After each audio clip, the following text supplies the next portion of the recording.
next week, and we return to see what you guys will do next with the time you have left.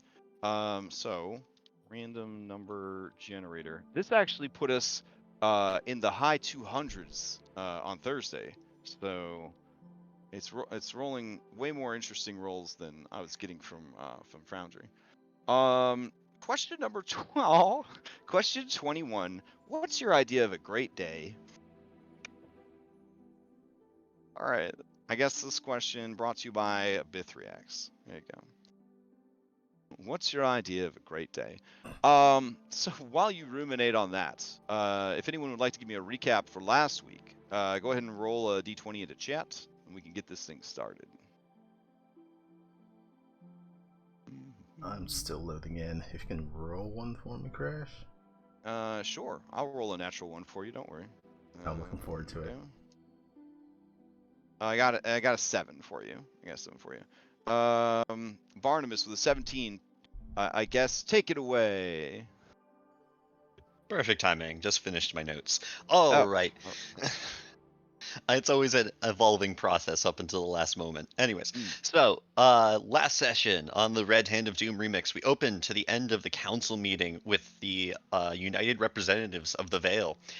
Based on the majority support and the clarity of the objective, we chose to seek out the Wind Dragon Dilirian the Emptiness. This put us at odds with our ally Regiarix, who desires to seek out his undead Dracolich patron.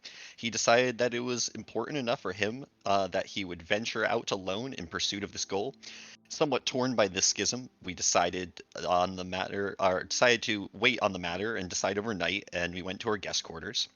In the evening, we were arguing amongst ourselves when an attendant passed through our room and suddenly mentioned that a tavern called the Laughing Manticore used to be a good location to gather info. Seeing an obvious plot hook, we headed there right away, and coming to understand it was previously the headquarters of the Thieves Guild in Brindol. Upon arrival, we found it boarded up, but not to be deterred, we pried the front door open and entered. There we were reunited with our old friend and once adventuring patron Jarrett Nerth and her companion/life partner Winter's Wind. Jarrett revealed to us that she was originally from Denivar, and as a lower-class citizen with fledgling sorcerer abilities, it put her at risk for exploitation and worse. So she made a deal with a unnamed being from the Shadowfell to realize her full potential, but that being required blood sacrifices to maintain this connection with her, and she learned that she really actually happened to enjoy this kind of work. It's unclear if she killed people or just cut up monsters. One could assume, but I'll give her the benefit of the doubt because I have a weakness for sympathetic yet powerful women. On the way out, Jarrett stopped me, and she asked me for a memento of Guy's, having little else. I gave her the jar of his remains, because she told me how important he was to her, and that she wanted to, have a keepsake to feel close to him. She also revealed to us, one last thing, is that Regiarix's Dracolich patron had already been forced into the service of Azar Kul, the High Priestess, or High Priest of Blood. We were unsure on how to proceed with that information. However, we maintained our course to seek out Mr. Emptiness and woke up Immerstal in the late hours of the night to bring us to the peak of the highest mountain where he resides, watching over the resting place of his former love and rider, Aeslin the Wind.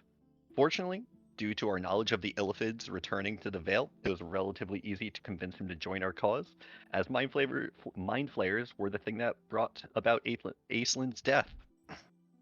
We returned confident we had bolstered the city's defenses against Regiarix, having a dragon ally. The next day, we went our separate ways to support the preparations for the oncoming battle, and the session ended with the revelation that Guy had been brought back to life and him coming to our guest quarters, and now we are standing at the doorway facing him. And that is the recap. All right. Yeah, good recap. Would you like DM inspiration or would you like Factspiration? Always DM inspiration. Always DM inspiration. All right. Then would anybody like to tell us what their day looks like? What their favorites? What does a perfect day look like? Let's see. Yeah, what is your idea of a great day? If you are interested in answering this question, go ahead and roll into chat. Just being alive. Get to that. I mean, you were saying before the session that you never really died, so That's true. You know yeah. what? Never mind. I don't. All right, we got Aragorn with a 7, going once, going twice, and sold to Aragorn for 7. Aragorn, tell us what's a great day? Tell us about a great day. Yep, sorry. Honestly, just a good sleep. That's it.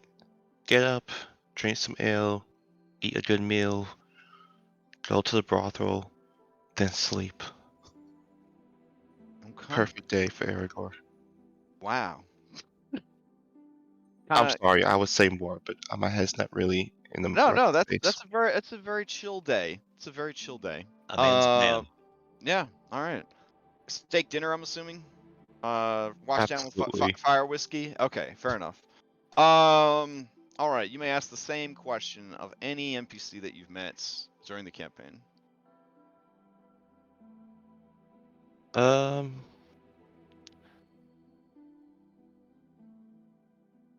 Regiarix? Regiarix. What is a perfect day for Regiarix? All right. Well, this is meta knowledge. Oh, jeez. So that'll put you guys in a real bind if you do any role playing with her, because you'll have to separate this knowledge from everything else. Yeah. So a perfect day with Regiarix. For Regiarix, a great day. Not the greatest day, but a great day. A great day is any day that she makes significant progress or discovery, unlocking some new technique, refining some technique that she developed or that she has studied. Basically, just the advancement of her art, which is to say, the molding of flesh is considered a great day.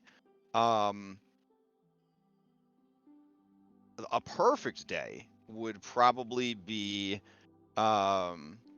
walking through the more beautiful caverns of the Feydark with one of her many hands holding Jert Bandon's hand lewdly in public, and her pointing out to him the many rare and wondrous species of flora and fauna that could be found in the Feydark, and him stoically tolerating her endless banter, just like when they were kids. And she would be excited about some rare butterfly or other, like the one she chased into the woods. And he would just sort of kindly indulge her when all the other children would just call her a nerd and beat her up. But he would stand up for her and listen to her. But even as a kid, he pretty much just looked like this, but like shrunk down. Yeah. That's sad. I'm assuming. I don't know. Maybe you were a happier kid before you went into the Feydark, but I kind of get like a stoic vibe from you even as a kid. I don't know. But yeah, that would be the greatest day for her. And then they live happily ever after in the Feydark. Yeah. Yeah, that's definitely how this ends for her. I say one of her hands because if the day was really that great, Jert would be accepting of what she is now and not need her to be what she was before. So, all right. Oof. So on that happy note, let's get back into it. I'll take you guys over. Well, you guys should already be over on the role playing scene. I'll join you on the role playing scene, and you guys can take it away. Guy, you just told everyone that what happened. It's like they saw a ghost.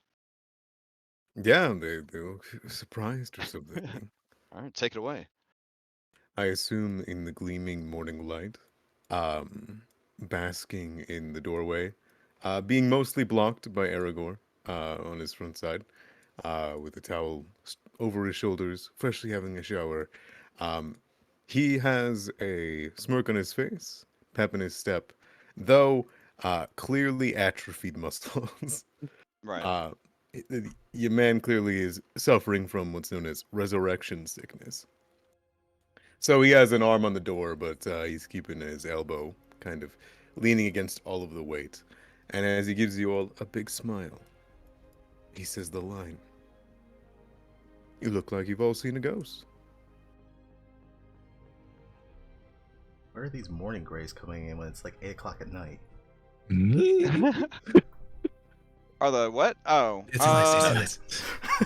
It's a light spell behind. Somehow he's emitting rays. Anyway. Jurt sees Guy, and then his gaze immediately falls to Barnabas. He doesn't say anything. Barnabas feels like the beams of him staring through the back of his skull kind of makes eye contact with him. Then looks back at Guy and says, "Welcome back, Guy. You won't be getting paid for the time you were on vacation." I don't know whether to hug you, kiss you, slap you, or punch you.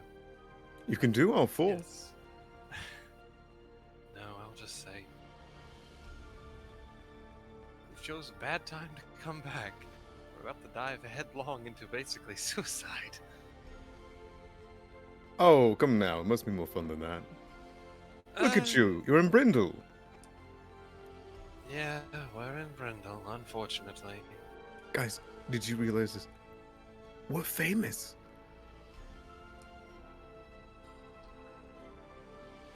We kind of, Yeah. I guess so. People recognize me in the halls. It's incredible. Ryan's gonna walk up and just kind of poke you a bit. Ooh. You're real. Yes. Yes, fresh from the after. Right? I told you it was worth keeping jars of people. You kept me in a jar. Well, it was very tasteful. I'm sure you made it yourself. I'll be honest, I didn't even know the jar existed. I thought we burnt or buried your entire body. Did you? What would be the point of that? Then he couldn't come back. Well, there was the whole... It was just an honoration kind of deal. Don't So you- forget the part where we all said we would leave him be.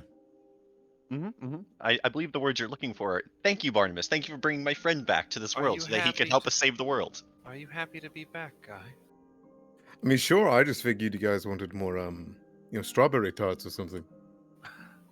You're not mad for your separation with your... To be frank, it was a bit sudden. Not just the death, thing that happened, or my moving on, but, being brought back was quick and out of nowhere. I don't suppose, though, you can talk to someone once they've died. Requires some doing. You need kind of like a whole body. We've been hanging on to you for kind of a long time. Right. Right. I'm sorry, because you seemed at peace when you passed, so... I mean, sure, I've been having a great time. Oh, you remember even a little bit of it? Well, interspersed, I brought things. You brought things. Sort of. Oh, alright, come on now, don't leave a secret. What did you bring? Oh, well. And he reaches down towards his side, where there was practically nothing. And you see he pulls out, almost a little bit sheepishly, but with a little bit of pride, a big old jester mask. And an old man's face.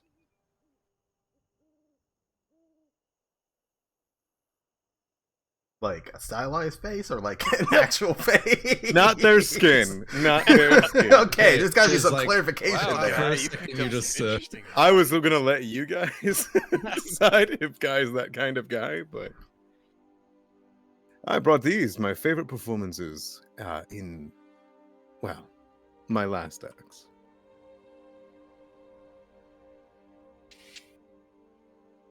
It seems you've been having quite the time then. Yes, I have. I'm practically a wizard. Well, I am glad you're back. We were, as Jurt said, we wanted to leave you to rest, but I hope you're not mad at us. Of course not. Garrett I mean- really missed you. Jared missed me. That's fair. Jurt raises an eyebrow. What does that mean? What do you mean? They were friends. She missed him because he was dead. She's not here. Why would you bring that up? He was the one that delivered the thing to Miss Eyebrows. Miss Goldenbrow had received the jar of Guy from Miss Jarrett. Okay, now Jarrett fully understands the. And he just exhales. And Look, looks to Guy.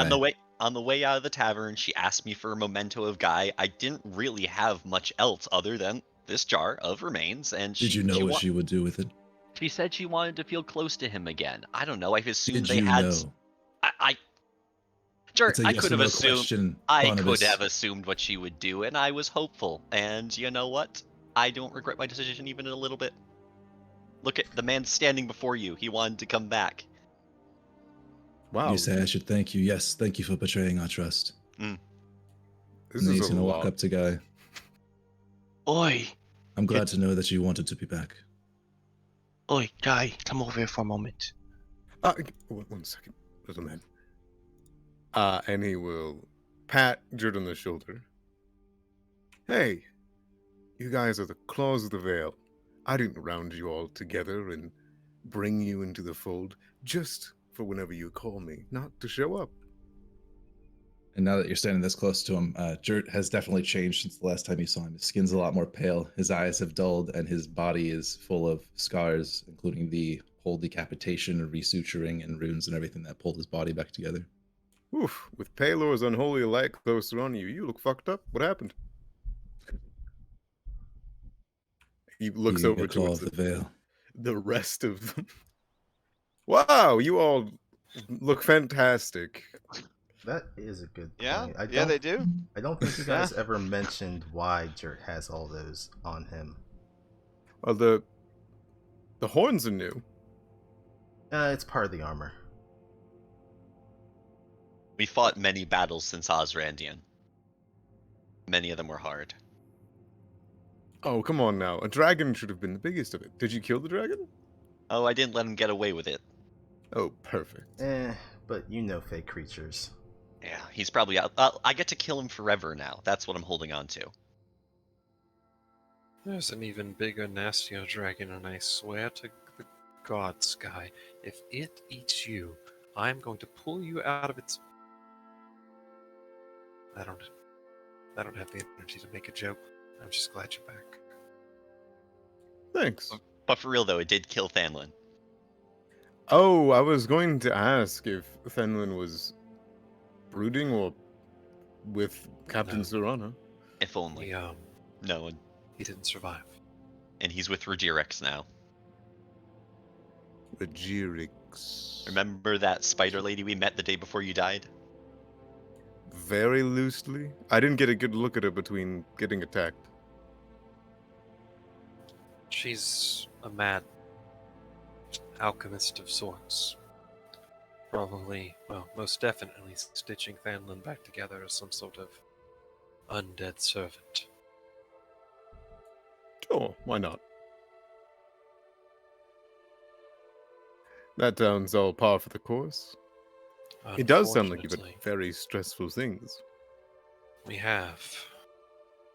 And our days are running short, and our time even shorter. We're searching for her, we're trying to prepare a city for a siege. I was appraised on that front. I was appraised on a few things by Goldenbrow.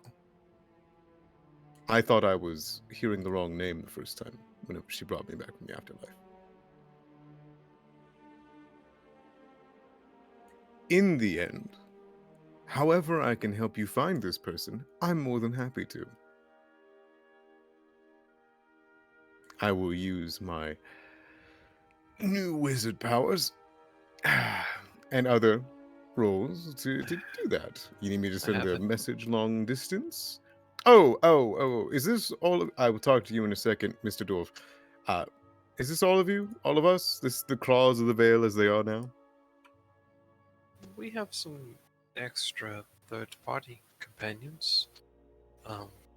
Rafina has been a magnificent help. everything that isn't the side role. You know, like the main cast. Yeah, this us. This should be everyone. Perfect. All right. How do you all feel about being stuck inside each other's heads? Make sure everything goes smoothly. What do you mean by that? Explain. Well, it was useful for in my other life to be able to not just talk out loud, but to hear what each other were Oh. thinking. I can link us all together if you'd like. To do what Regiarix would do to us. Sure. I don't know who that is. Someone who temporarily joined the claws and has now left us again, but should return. Oh, my replacement. Not exactly. Nothing Not could a- replace you. Not a replacement. He's been an interesting ally, a little stern, but he's a good man, I think, underneath it all. Very determined, very focused. Also, as a forewarning, he is undead. Just a heads up. Oh, that's always fun. He will reach towards his neck, where you would see that the piece of glass is clearly lodged in quite far. And he will take the mirror thing, he will look towards each of you, and he'll begin to chant something. As his words echo in the room, suddenly begin to echo in your mind. And I'm going to cast Telepathic Bond on everybody for 8 hours. Hello? Can anyone hear me?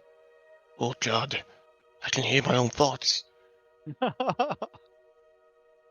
can hear them too. Oh my god, I heard that. Careful, Palo's listening. Donde está biblioteca? What the fuck was that? So wait, but also linked to a deity? So Nope. if I said something blasphemous, it would be, oh, okay. Well, yes, but no. No, but yes. It depends on the... You'll see. So if Can I we were to say all hail Xenu, it might, Look, that's on you. Yes. Can we send images to each other? I don't believe I've tried, but if you have the mental fortitude to handle that, then please. Okay. I think if anyone is looking towards Orion, there is You like can send emojis over telepathy. Oh, yes. Perfect. You Perfect. can't send full, detailed, beautiful images because it's not shared sight. It's not Yeah. shared sight. Yeah. No gift sharing. But an emoji is essentially a hieroglyphic, if you really think about it. So it's expressing very quickly a simple idea. So yeah, you can spam eggplants at each other all day. Sick. Yeah. Now we're really playing D&D. For a sending spell, an emoji uses up one of your 25 words. So just keep that in mind. Oh, that's useful. Damn. It's good to But know. yeah, all right, so alright. we now have to modify what we were planning on doing to all emojis. Going to Regiarix, it definitely has an eggplant in it. Church? Eggplant? Question mark? Wow. All right. So what is you guys are linked up. This is happening in the morning. Is everyone agreed to that? Like you rested for the night, and then this would have happened first thing in the morning. You guys had breakfast delivered to your rooms. Blah blah blah. You were figuring out what to do. You heard the knock at the door. So I'm going to catch the calendar up, and then you guys tell me what you want to do with the time you have left. Lex was saying something about Orion. Yep. Whenever you're hearing a little bit of Orion talk through this telepathic bond, there seems to be just a slight echo of just a slightly angrier voice of Orion when he's talking. So it's kind of like a little bit layered. But that's not something that you hear when he's talking normally to you guys. Just wanted to put that out there. The other thing is that we're now kind of talking in the morning. I need to get an update. I'll be right back. and Orion's just gonna kind of jet out of the room Oh. to Lady Starsinger just to get any type of report from the scouts on Red Okay. Hand movements. I think All I may right. take a walk for the morning too, and he'll leave also. Well, Okay. bye. Oi, All right. guy. Do you know they have body pillows of you at the dwarven holds? Did they? Yes, Wait. Layla Was bought it- one. Did Layla bring the body pillow? No, Ah. it's in the pot. Was there commissions? Oh, Were they you left it in the battle wagon? It's not here. Okay, that makes sense. That makes sense. It has a room in the battle wagon, okay? Wait, it has a room in the. It has a room in the battle wagon. Yes, the body missed you. pillow. Wait, you're willing to make a body pillow of me, but you're not willing to commit on calling it him? It has your signature. Does it? Yes, you apparently signed The it. old lady. The yarn lady. Oh yes, I remember her. Lovely woman. Yeah, she was front row at your concert. With the body pillow? Apparently so. I just thought it was cute and unusual, so I wanted to buy it. I would buy a body pillow of any of us. Oh, even me. Yes, of course I would. Since Alright. we left the dwarven hold, those have absolutely been made. Mm-hmm. Anyway, I'm Eridor. Pleasure to meet you. I've heard many good things about you. Ah, I'm the acclaimed, famed, aforementioned guy. Aragorn sounds like a very prominent dwarven name. I'm sure that you have big shoes to fill. No. You're giving me too much credit. They did most of the heavy lifting at the dwarven holds. You'd be proud of them, especially the short little shithead over there. Smoke. What did you do? Oh, Mirrors, I think you'd be very proud of the speech I gave to the dwarven people. I was thinking of you when I was writing it. Recount it in our heads for everyone. I'm not gonna repeat it, but yeah, it does. That's a good transition. So as you are recounting it to him, let's see. Orion. You head to Lady Celeria Starsinger Suite. She has her own personal guard at the door, but when they see you approach, you are a trusted friend. Some in Faerun might even call you an elf friend. And they let you know that she has finished her reverie long ago, but you have caught her before she left her quarters for the day. So when you enter, she is dressed not for diplomacy, but for more utility-based work, kind of adventuring gear, as it were. Mm-hmm. She looks over at you and down at you. Did you bring Claude with you or no? Yeah. Okay, so this is one of those with him as always is Claude situation. Yeah. All right, so she looks over at the two of you and she says, "It is a good morning, but ill tidings. I was preparing to take flight and assess the situation of the approaching forces, meet with my scouts abroad, and also stop and discuss with Warkelnaw the progress that he has made. What can I help you with before I leave, Oh, friend Orion?" I wasn't sure if there's been any change since yesterday of the Red Hands movements. But if you are currently on that path right now, then I will not disturb you. It is believed that they will arrive tonight, likely under the cover of darkness. It is unlikely that they will immediately attack. They will set up and prepare for something very large and very grand. There is a temptation to ask of Dylirian, the emptiness, to attack while they are still in transit to try and break up their ranks, but I fear that that would put him directly at odds with Abithriax and what other horrors they have. I don't know if the time is right to strike, or if we too should make preparations. That is what I hope to assess today. You did a great thing with the recruitment of Dilerian, but I did a brief assessment of him as best I could, and I think that his years of isolation, well, he has grown, certainly, in size, and as dragons do, he has grown in power as well. But he is no longer the fighter, the warrior that he once was. A Bithriax is a beast of war. Every moment of its life has been spent in combat, in battle, in bloodshed. They might be physically matched for each other.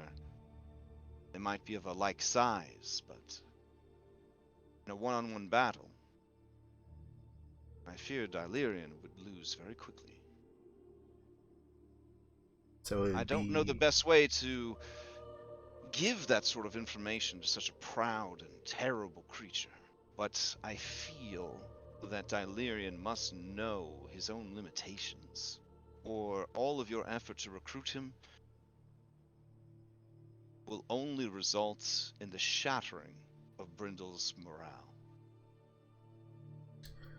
From the council report, or the meeting that we had the other day, it seems Abithriax is, aside from just the Bloodlords, he is one of the top priorities to eliminate in this fight. If we are able to hunt him down and strike him down, that would turn the tides in our favor quite heavily. From what the Claws had told me the first time they encountered him, he was accompanied by additional manticores. He always is. Maybe, Very, very rarely has he been seen without his entourage. maybe if Abithriax is rolling as a pack with his brood, maybe it would be in our best interest to also accompany Dilerian, so that we can get rid of the rabble around Abithriax, and then he can deal with him more directly. Oh, assuredly.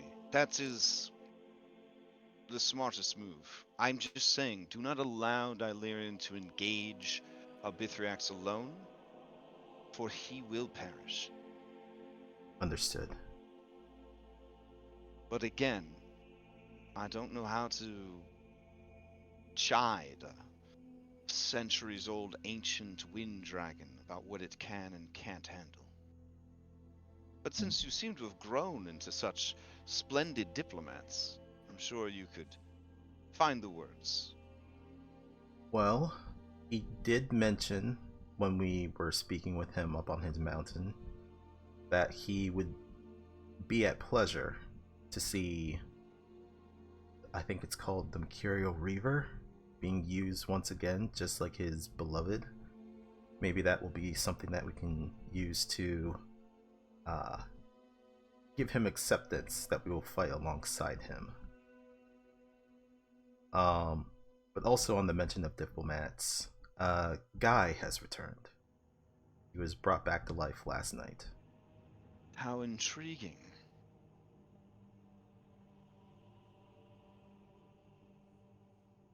That seems, in almost all ways, to be a boon. Though suspicious, for I was under the impression that as a servant of the Mere Maiden, his soul was not his to choose the fate of.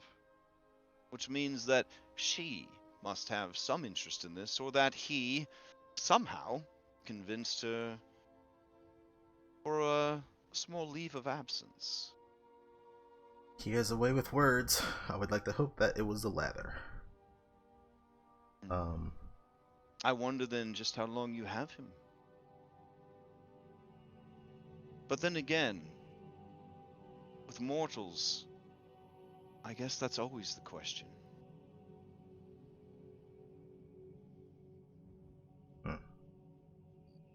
Well, thank you for your counsel.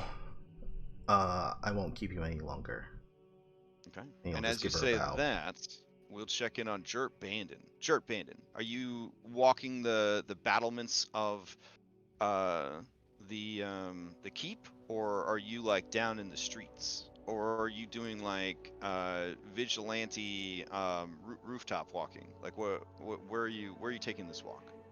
Yeah, he's actually gonna do vigilante rooftop jumping. He's gonna test the innate jump spell from the weapon that he got from the tomb up on the mountain. But as he's going, he inevitably finds himself shortly outside of the location where they found Jarrett, that closed up inn. And he's just gonna watch and see if they're still around. Okay. Yeah, go ahead and give me a survival. Okay.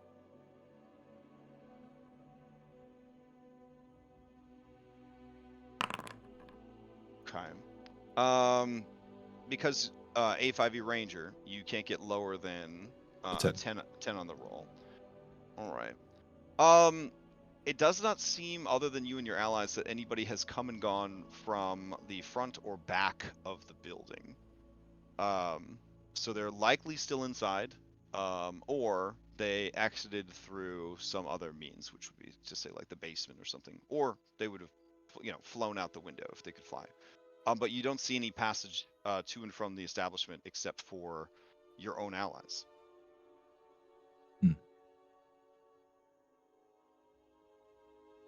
Well, he knows they would have had to have left at some point to go to talk to Golden Bro.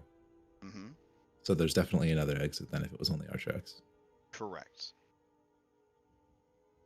And they have established in previous discussions, not they being Jarrett and Northwind, but everyone here, that there are essentially sewers and access tunnels and stuff beneath the city. Right. Okay. He thinks for a minute, debating in his head with an irrational level of distrust and anger about going in himself. Just how easy it would be to kick down the door and deal with the both of them for being murderers and then also leading to his own friends betraying him. But he decides not only is that not probably going to work, they might just escape through the tunnels. He just decides to jump off and go try to find Captain Serana Anita.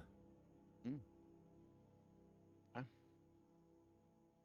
So as you kind of head off in search of her, we'll cut back to the room, and Barnabas, you finish regaling Guy with your exploits regarding the dwarves and the imposter king. And as he finishes stories, and enough with the stories, let's get you into some good armor. Did they provide? Does Guy have adventuring gear? What's the deal with? What does he come back with? Au natural. I mean, so they would have given you some noble clothing, essentially. Excellent. Yeah. Cool, not just stuck in a bathrobe like, hey. Well, we need to get you some armor. So I guess I just bring him to the store and buy him some armor?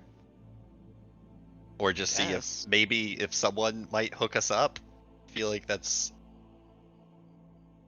I don't understand hook you up. They literally gave you access to magical item shop and all those other things. Like, they're the only shop that's in town.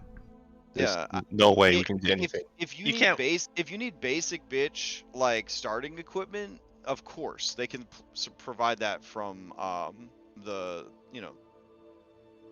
supplies. Yeah.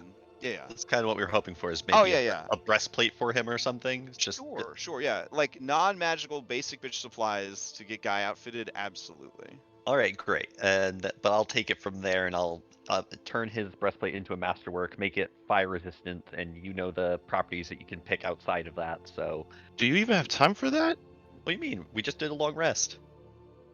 Yeah, but this is after the long rest. This is after the long rest. This is the beginning of the new day when Jert shows up. Yeah, but I could have anticipated that he was coming. Because okay, I guess we can push it off and hopefully get it to him before I can wear up to half plate, but did somebody take the armor that I stole from someone's dead body? Yeah, I think that was Orion. That's fair. It's been turned into a Nergigante. That's fair. That's fair. it's been downsized, resized, upsized, sideways. Yeah. Yeah, I can use all medium armor, so if you can get me a half plate, like that'll work just fine. But Yeah, and I then mean, shield. Barnabas, I feel that prepping for his return with gear is very timey-wimey metagamey. Of course, yeah, I wouldn't have had time to do that. We've been busy the last couple days, but I guess we would just spend this time going to get him armor, and then on the next long rest, I will do that, and I will use my crafting sessions, this one, to improve ballista within the city. Okay. All right. So, do you guys here in the room? I guess at a certain point, Orion would return. Jert would still be out and about. We can kind of say that from your discussion about the king, you start talking about equipment and getting him ready for battle. Orion, you return to the scene. Yep. And I guess testing out this telepathic link, since Jert's not here, he would retell the rest of the clause if it's still up. It's 8 hours, so was it cast this morning, guy, or was it? It was. Okay. So then, through telepathic connection, you guys would hear of his discussion with Queen Starsinger. They're still assessing where the Red Hand is going to be coming, but possibly this evening, as well as Delirian. Maybe not the still a great boon for us, but probably not fully capable of just handling a Brithriax one-on-one.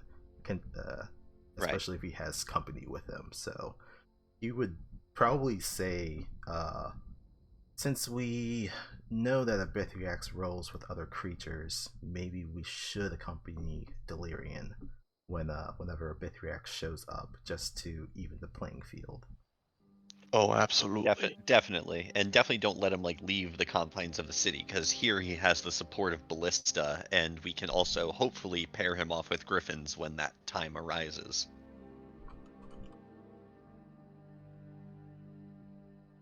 So, Jert, you hear in your mind this conversation because it is being shared across the link. So while you're doing your own stuff, keeping your thoughts, I'm imagining, to yourself, right? You don't you don't think over the network, man, I should kill those two, blah, blah, blah, blah. No, he's trying not to think that out loud. Yeah, you don't volunteer that across the network sort of thing. But you would hear everything that they're saying. So this whole time that you've been walking around, brooding, and kind of following up on leads, you would still know this information and hear this information as it's being said. Oh man, I just got an image in my head. Jert just going up to random people. It's like, where's the girl? Like that.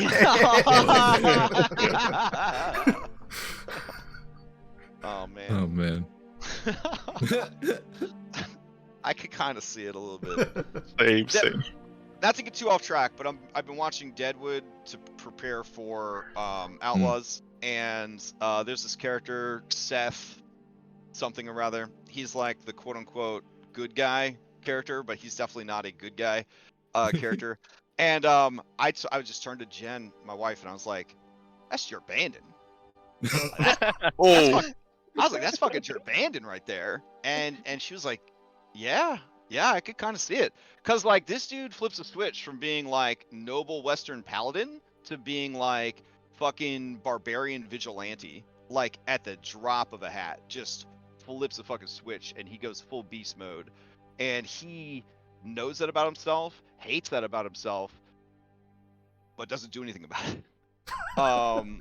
If you can't fear what will become of you if you stay that way, then you can't really stop being that way, right?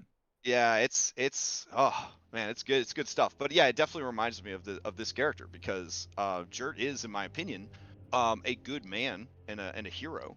But Jert also strikes me as a character that and you even leveled into barbarian to kind of reflect this, that can just get pushed too far, that can just can just reach his limit and snap a little bit. So yeah, I think that's really cool. Anyways, sorry to interrupt. Keep going. Yeah, so yeah, that's the download that I give to you guys.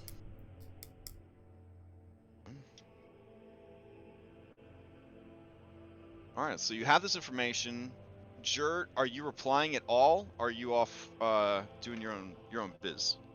Yeah, he doesn't want to reply because he doesn't want to give them any chance to say, "Hey, Jert, where did you go?" or anything. Okay. All right. Because he's a terrible liar. Guy would relay. Do you want me to just send to the dragon? Do you want me to just tell him, hey, buddy, best days are behind you. You're gonna get your ass beat. Ooh, that's probably not the best way of going about it. Wow.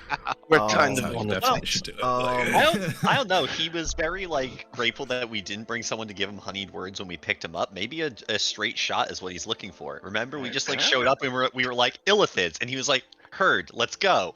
Hey, go back. We're not ready for that yet. Shoot, go away.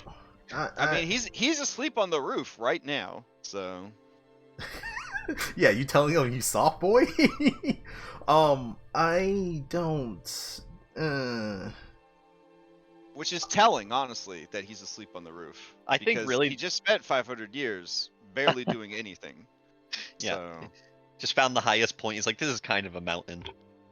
I think what he did say last night. Yes, this would be last night. Yep. That now that the Mercurial Reaver is in the possession of a hero, if that hero was fighting alongside him like the days of old, maybe that will reinvigorate him. Sure, and I think that we should definitely play to that. Fight with us, fight at our side, and also fight strategically with us. I think as long as we present it to him as this is the most strategic option for us to fight together and not become isolated and singled out, then that makes sense. We're not making it about him being weak, just that this is the best plan for success. But it is because he's weak. Yeah. Esha Snowgift, are you talking out loud here at this point, or are you all just staring at each other having a creepy silent conversation? No. Our B team needs to know what's going on. Yeah. So you'd prefer the B team know what's going on than Jerk going on, or is one of you kind of repeating telepathically the conversation so that Jerk stays in the loop? I think when Guy speaks, he's speaking in head and Okay, body. fair enough. Okay. All right. So Ash's Snowgift says, well, it sounds to me like dwarves, we live a long time. And sometimes there'll be a young hero who could challenge his elders and win. And I think that's sort of what she's getting at here. They may be of an age and size equal, but Dylirian gave up a life of adventure and combat and fighting for his own grief, whereas Abitriax never stopped. It would be as if the old man from Drellin's Ferry, what's his name? Durney versus Thaleria, or Durney versus even the captain of the guard. You can see on their faces, you can see by the way they carry themselves, in their eyes, you know that one will win over the other because they just have more experience. Age is not experience. That's something any dwarf can tell you. You spend 3 centuries mining the tunnels and never exploring the world. Well, you certainly don't have much experience, do you? Wise words, lady I've never met. Oh, the name's Esha Snowgift, and it is an absolute pleasure. You might not remember me, but I saw you when you came through the holds for your concert. Oh. Yes, I tried to get close, but there's quite a crowd around you. She starts to sort of play with her hair and, bat her eyes at you and stuff. Weren't you the one that got escorted out for asking for my blood? No. Well, not... No. You're probably thinking of someone else. He turns to this one. The older man. He nods very subtly. Right. Okay. It wasn't for like a love spell, if that's what you're thinking. No, that's completely. No. I thank you for your wisdom and your advice, and I'm happy to see that you're able to provide my friends such great whatever it is you do. If it's as half as good as your advice, it was well worth everything. You said this dragon's on the roof? I can go talk to him. Yes. He should be up on the roof. And he's kind of a mess. He could use some counseling. Sure, why not?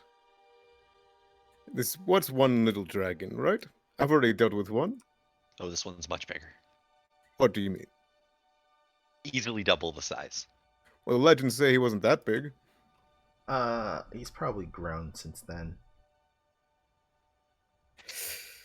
Whew. All right. Do we have a dragon? Did any of you? Who's the dragon slayer? I want company. I don't want to have my head ripped off again. Actually, you know what? That should be fine. Barnabas looks proudly the only person in the room to have killed a dragon. Come on, Barnabas. Here we go. I mean, teamwork and shit. I but know, yeah, of course. okay. That's it's the delusion that Barnabas sees it through. It's like Wow. this. It's like in this I was man's like, mind. Let me go check the VOD. Did he do like 600 damage in a shot here? Hold on. It's like I recall a team nature that was firing in the wrong direction. Wow. So, anyways, up outside Jurt, you would track down.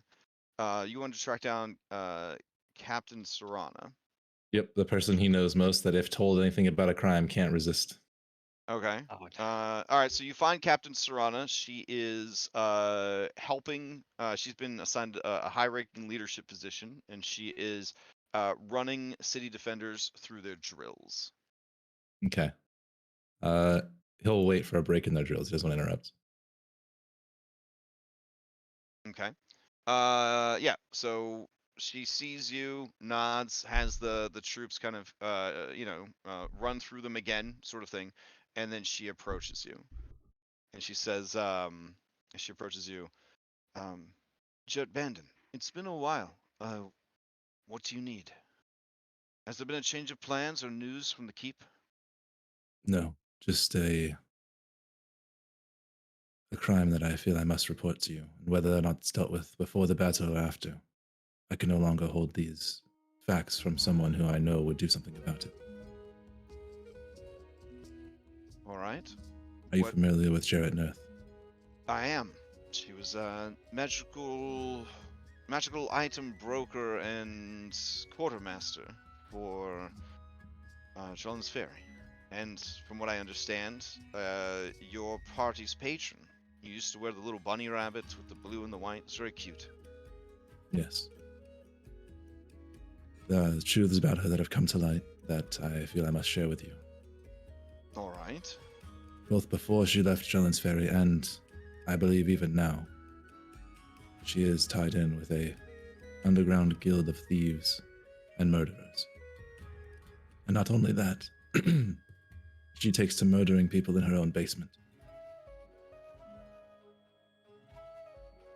She looks at you grim-faced and says, these are bold allegations. They are the truth. I You see. could ask any of the Closet the Veil. They all know this to be true now. I Now may not be the certainly- time to deal with this, but I feel I must tell you. You tell me that now is not the time to deal with it. How would I deal with it?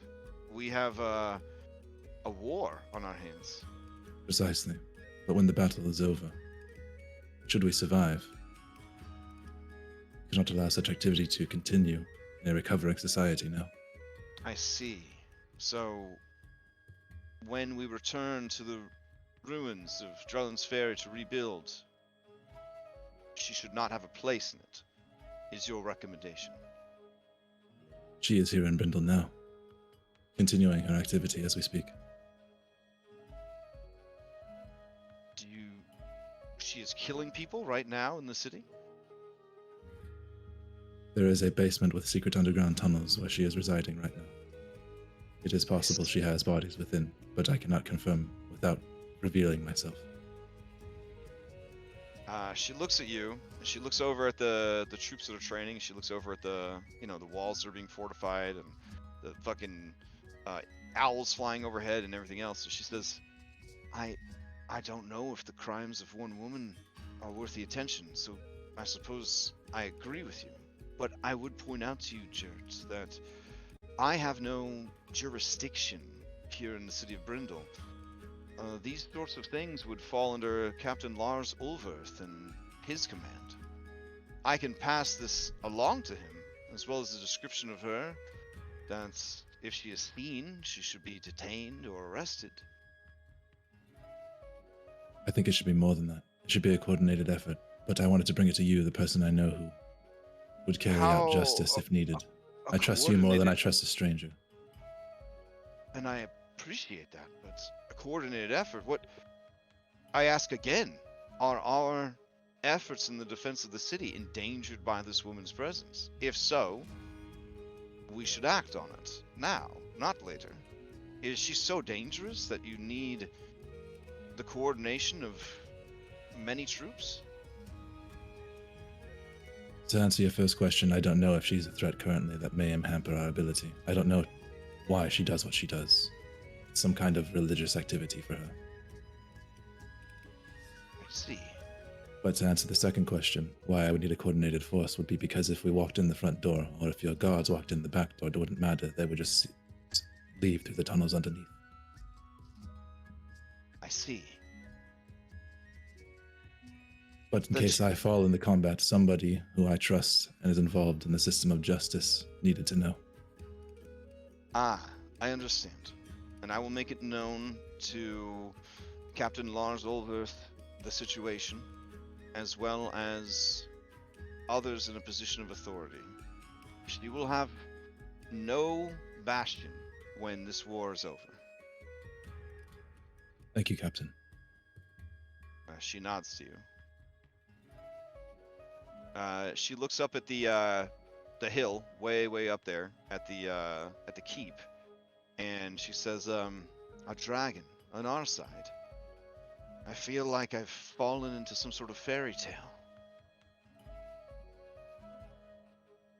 He brushes his hand against the magical, heroic weapon that he just got. He says, I can't disagree with what you just said. Everything has changed so much. I thought that the world I went to when I was a child was vast and different, and though it was much more vibrant and much more dangerous in other ways, the world I have returned to is not at all what I could have imagined when I was a small boy.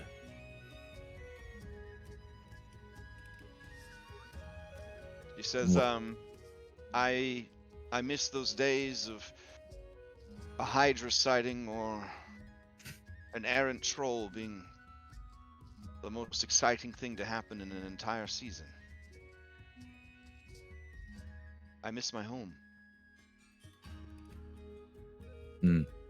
When she says, I miss my home, he gets a little frown on his face. And I miss him.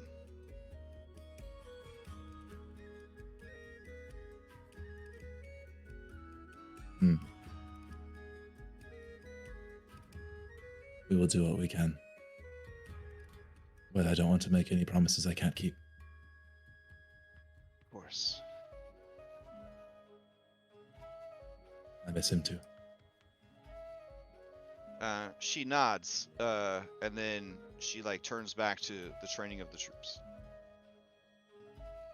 And Jert will jump off and head back to the group. Okay. All right. So, back to the group. Are you heading up to the roof to engage with this guy? That's what it sounded like. Guy will throw into the group chat. I'm going up to talk to the big dragon on the roof if anyone wants to join. Yeah, why not? As a gag, I just like to think that we passed by Nora Whiston and Barnabas just offhandedly mentions to him, hey, I want you to consider pardoning Jarrett Nurth. Which is very helpful. Okay. Weird flex. Also kind of meta because Sorry. don't know where Jert would have gone. Well, I mean, she just gave us a tremendous amount of information and helped us bring back Guy. But why would he think that she needs to be pardoned? Because She's never been accused of anything. She's never been accused of anything. She was actively investigated and basically. But they didn't find anything. That all happened in Drellin's Ferry, and anyone involved is either dead or just left the city. I'm assuming. Yeah. So, I Okay. mean, overly convenient. Hi, Nora. Yeah, it's kind of a weird okay. pull there. Sorry. That's a weird pull. Yeah. All right. So you guys head up to the roof. Okay. All right. The dragon rouses with its, dragon senses. And again, this is a weird combination of like Eastern Western dragons. So it's got an incredibly long, sinuous body, but it doesn't have like the little tiny T-Rex arms and legs like an Eastern dragon. It's got almost creepily long arms and legs. It looks like a Stretch Armstrong dragon, honestly. But yeah, it's currently curled around the spire of this one tower. It rouses and it looks down at all of you. You feel, even though it is a scorcher of a day, that the already strong, kind of moderate winds are much more intense here. And those of you of small size would need to hold on to larger things or people or risk possibly being blown off the roof. Yeah, Claude has Orion in his mouth. Oh, okay. Hold up. Yeah, guy's not doing great. Oh, okay. So He's yeah, like holding on to the side, making his way up. Claude will have a paw on Guy. yeah. So as you kind of approach the dragon and you kind of leave sort of a wind break that one of the towers is creating, and you step out into the when you step out into sudden wind, you guys see that your newly returned ally Guy is about to not be returned anymore, as he starts to sort of towards the edge and the railing. Orion, I guess Claude would tackle. Would tackle Guy to keep him from going off the edge. But yeah, the wind is howling up here, and it is very strong.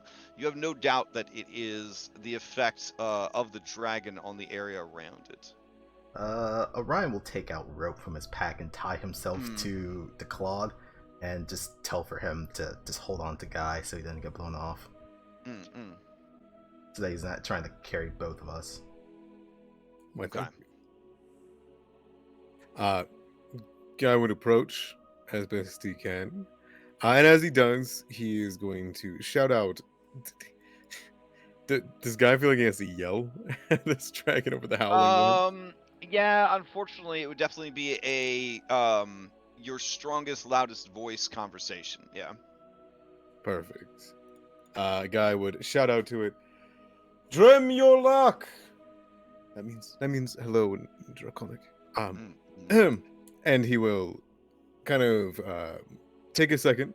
He's gonna reach into his pocket, and he's going to say a couple words. He's doing the spell of casting, and he's gonna cast tongues. Oh, okay. All right. And he will then shout out, "I am Guy. You are the dragon of legend." You see the dragon kind of cock its head and like turn its ear hole towards you, and then with the flick of its tail, the wind starts to kind of die down a little bit. And he says, I guess he says back to you in Draconic. He says, "There is no need to shout. It is still early yet, not even noon." Well, I've rested all night after being brought back from the dead. I see. I want to use my lungs while I have them.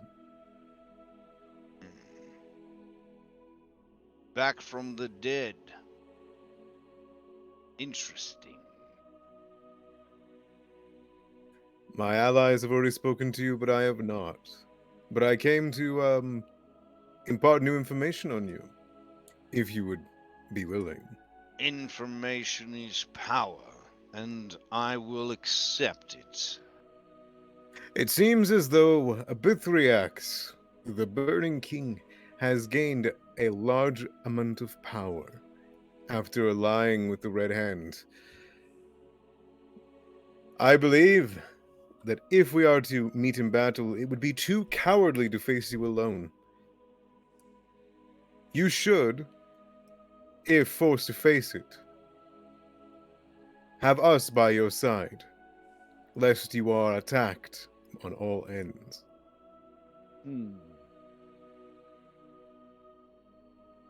Go ahead and give me a persuasion. Excellent. If you want to use a fan spell, you can. You have Nope, my you don't vote. need it. This would be an advantage because you have disguised the truth that him too weak with a Bithriac's big coward using minions. And he says, I have heard that this creature travels with a entourage of manticores. I was not overly worried as I intended to summon a whirlwind to remove them from the sky. But it would be prudent to meet my foe on even terms on the battlefield. I agree. I believe that the Red Hand might have a way to mitigate your cold, for a Bithriax to face you without your natural power. You are wise to heed my words. I'm happy to fight alongside you.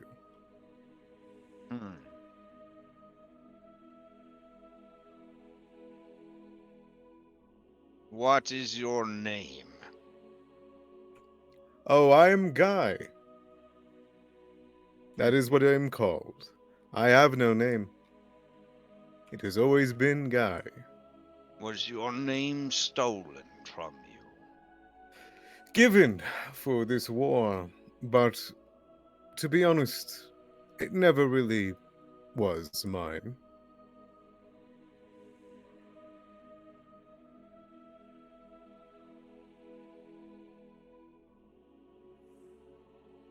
I was once Delirian, the cutting gale. Now Delirian, the emptiness. There is power in name. That is true.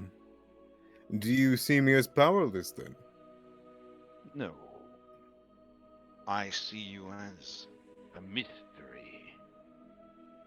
But your bravado and confidence reminds me of an old friend. Would you have the power then, perhaps, as someone who has carried two names over time, to give me a new name?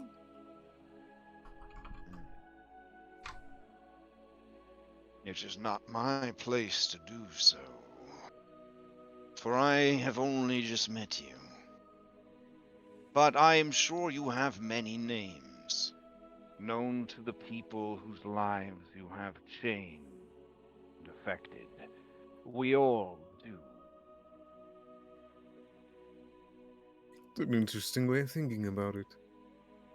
I'm not sure if I can agree. I've always just gone as a Guy. It is not your decision to make what others name you. It is your actions, your deeds, your inactions, your reputation that forges these names without your consent. Whether you live in defiance of them or as proof of them, that is within your control. Guy kind of ponders that for a moment. And do you deny the emptiness? Nay. It is the hard truth. I am but a hollow shell.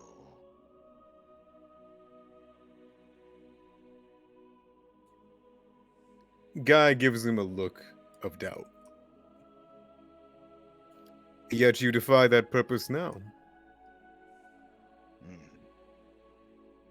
Indeed. I don't think that was, I guess, the correct way of saying, I don't think you're an empty shell. Or if you were, then that would mean you would have completely forgotten about your love. You still remember her every day, just that she's not physically beside you. I think that hole is not as empty as you think it is. He looks to you and he says, Morsel, who bears the bow of hatred. I have no time or need of your advice. Just the ponderings of a morsel. Do you have news for me besides the danger of the opponent I have been asked to face? So say we succeed, how would you feel about then fighting a Dracolich? I do not understand. Is there more to be done? Are there more enemies I was not made aware of? It is a constantly evolving situation.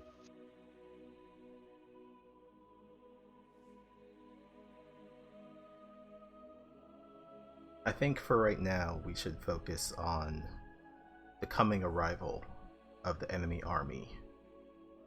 The information that we have is that they will be arriving tonight. I see. Wait until a Regiarix engages you over the city so that you can maintain the support of the soldiers below. So I am not to face him out in the field. We would not suggest that course of action. Not I unless we were with you. So that we can counteract whatever the Red Hand has planned. It is unlikely in this great open space that our battle would occur anywhere near the range of War Machine. This is a battle of the cloud. They are known to have flying mounts, unfortunately, with casters on them. I suppose then the question falls to you. Do you have such things? We do. I heard we had some griffins. So when the time does come for that battle, perhaps we will fly up into the clouds with you. I see. But with that in mind, I'm sure you know what you must do and what you can do. However, I think you've missed out on a lot. Well, if I'm around nightfall, I will take the time to come up here, and I wish to tell you of my life of the Vale. I don't believe, at any point during my mortal life, you've seen it. But I've seen everything that this one has to offer. I have left my visual to hunt. For despite my Incomplete? draconic nature, I still require some nourishment. The occasional whale, or mountain behemoth or giant would sustain me for a month or two. But I made sure to steer clear of civilized lands, lest I be pulled into the petty concerns of the living. I don't mean to tell you of the concerns of the living, but what the living are up to. And besides, information's power. Let me give you some. For that reason alone will I listen to your tales, for I already tire of them. Guy just smiles before he will turn around. You guys feel the wind sort of shift, and as Guy turns, they start to blow at your backs, kind of shooing you guys away. Definitely get the hint. Ooh, he is bigger. So, our next order of business. You had mentioned looking for Regiarix. Where's Jert, by the way? Jert? Oh, and then that mental seems like connection. a good point. Yeah. Dumpster from my Jert. screen. Yeah. So Jert, this seems like a good time for you guys to reconverge on one location. So maybe like the courtyard of the keep or something. Dragon's handled. All right. We'll be fighting with him. Just like that. Of course he is. Well, what did you expect? It's so good to have you back. Thanks. Care to share any of your power with me? What do you want? Well, I still remember, even after all this time, a crotch bolt or two. However, surely you guys have improved since then. If I hit you with a fireball, would that be okay? I don't really need a fireball. I have the Archmage on my hip here. What about a lightning bolt? That is what the Archmage has. I already have Subtiran's fireball. Guy, Hmm.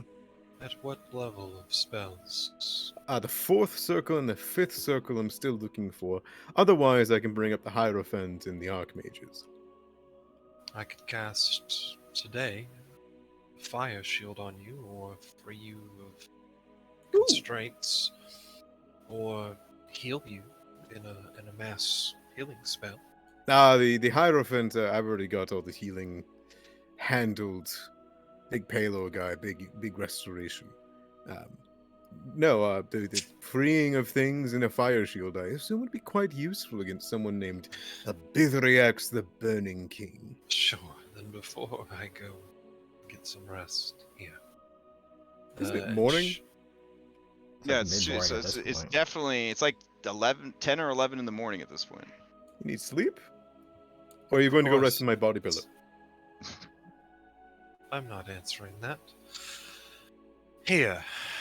And she will shield you in a fire shield. Okay, he'll use his reaction to mirror the magic and take your fire shield spell. As a copy of his.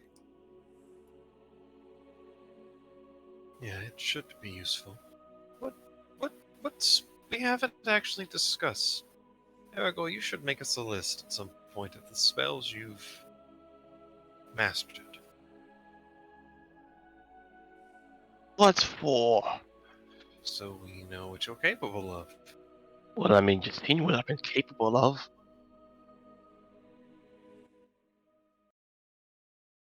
He could banish you, Guy, to another dimension, apparently a horrible one, filled with, what was it, rock tentacles? Oh, the Hierophant can do that too. Alright, so you guys converge in the courtyard of the keep. Jert has kind of returned.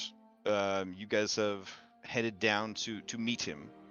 What is your next course of action? So it was brought up that he wanted to hunt down Regiarix, Jert. We must. You want me to scry on her? Tried that, We didn't tried work. that.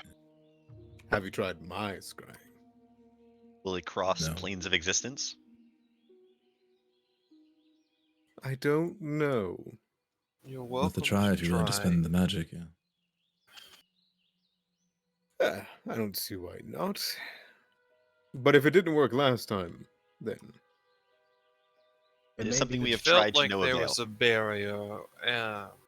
Hold on. If we do this, are we going in with the intention to subdue or kill her? Preferably. That's up to Jert. Okay, so we're killing her then. In that There's case, information we must gain first. oh, does she know something that you want to know? She knows a few things. Interesting. Does she have any weaknesses? Jert. yep. Me. All right, now hear me out. I may be a looker. However, what if Jert is her weakness, I turned us all into Jert? She wouldn't know what to deal with. Oh my god, I love this I'm idea. literally like 5'4". I'll compensate. Don't worry. Guy, I think you might cause her to spontaneously combust and explode from the excitement. All right. Well, it won't be. It's an illusion. It's not a real transformation. So don't give me too much credit just yet. But wouldn't she be able to sense that? She seemed very capable in the arcane arts. She is a very capable caster, and I don't want her to distrust us. I think the only way to go about this is directly. I confront her. I offer what we have to give her in return for information. Barnabas mentioned taking advantage of her fey-like nature. I will try my best. You should try to All right. request from her the questions 3. As I understand, the Fae take it very seriously. The questions 3. Ooh, okay. Are you wanting me to talk to this? I can send messages over planes. I can't necessarily look across planes. Right. I think it would be worthwhile to send a message and request her presence. I think going to her is a mistake. Select I a don't even know that meeting we'd be able to. Select a meeting point for you to meet with her. I know of one that she may not be able to resist. It seems like you two have a very deep and convoluted and dark history. So I'm going to let you give me the words and I would say them.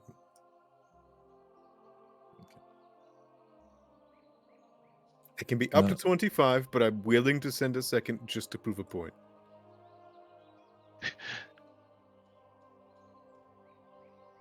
All right, let's see. I'm just trying to think here, because we'd have to tell her first that this is Guy on behalf of Jer. Because or the voices wrote come over the. I know I'm looking at it right now. We just have to change a little bit. We just had to change the first line Yeah. from Immerstall to Guy. Yeah. So, say, Guy sending on behalf of the Claws and Jert. We have the tattoos. Hold on. I made the Claws of the Veil. Right, but you're sending for us, or however you want to phrase it. Then she just needs to know who it's coming from and who it's for. All right, very well. The more you can mention Jert, the better.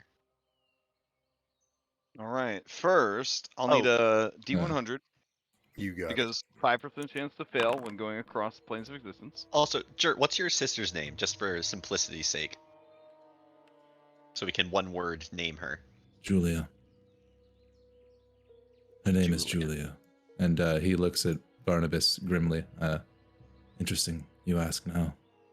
You should also mention, if she helps, she'll get a jerk body pillow for free. Don't think I have that many words, nor do I have a Dread body pillow. Don't worry, we'll fake it till we make it. The best use of a creation spell ever.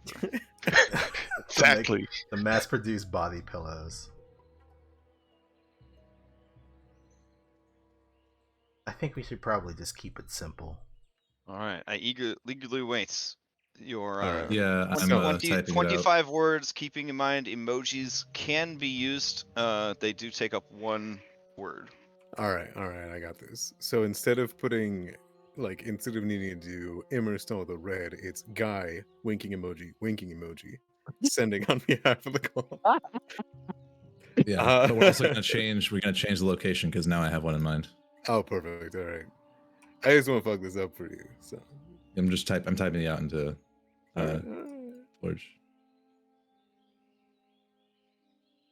So you just said emojis, right? I'll put that in the. Oh my god.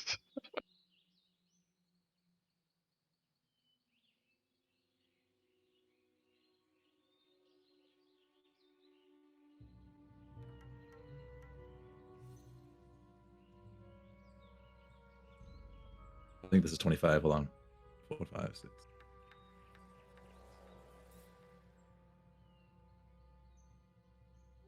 Layla, are you using a new body wash? You smell like fungus.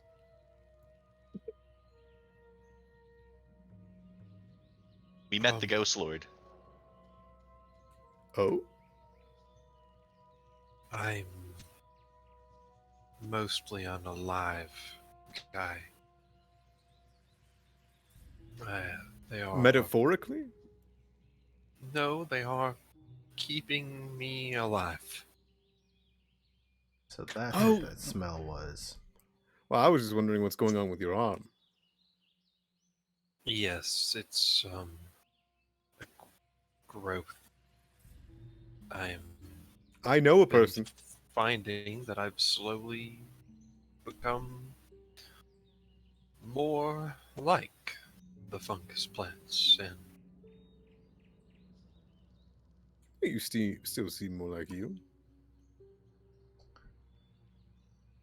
Well, her humor was always dead on point, so I was going to say I haven't been crotch shotted yet, so Perhaps you've grown a little bit.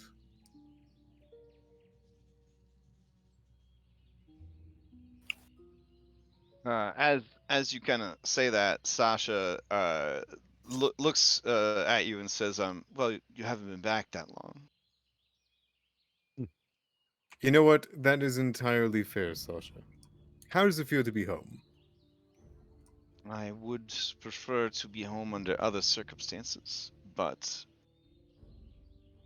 I am happy. I am happy we made it this far. Excellent. Give me 1 second. I need to talk to a spider demon. And he will pull out his mirror, look into it, and begin to whisper it to it. Okay. Guy! Winky face. Winky face. Standing in Footjard. He has the tattoos and wants to meet. Come to the forest edge where he lost you. Bring Thandlin. And because he fucked it up, he'll send again. And Julia. You're sending again. Put a comma and call her Erina. Comma, Erina. Ooh, burning through these spells today. I love it. Okay. Come to the forest edge where he lost you. All right, give me just a second.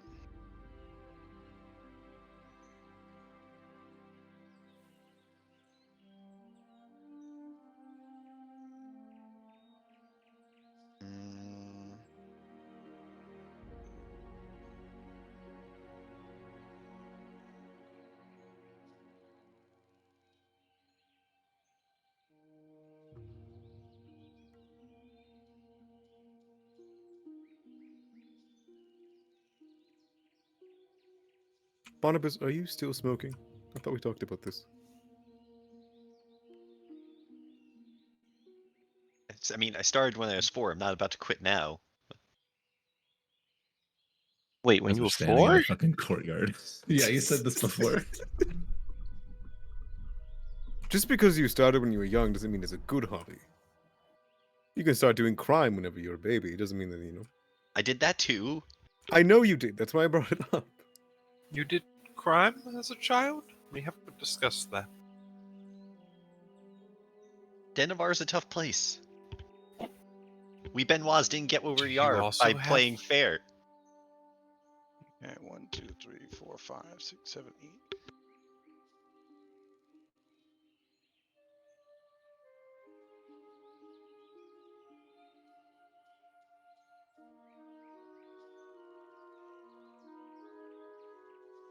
All right. She replies, meet me there at sunset. Know that I am no fool, but for Jert, I will give the claws one last chance.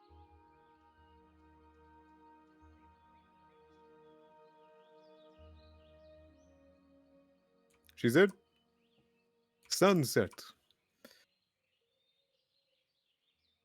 She said she's willing to give you one last chance, which makes me think that you guys almost aligned yourself with the spider demon lady.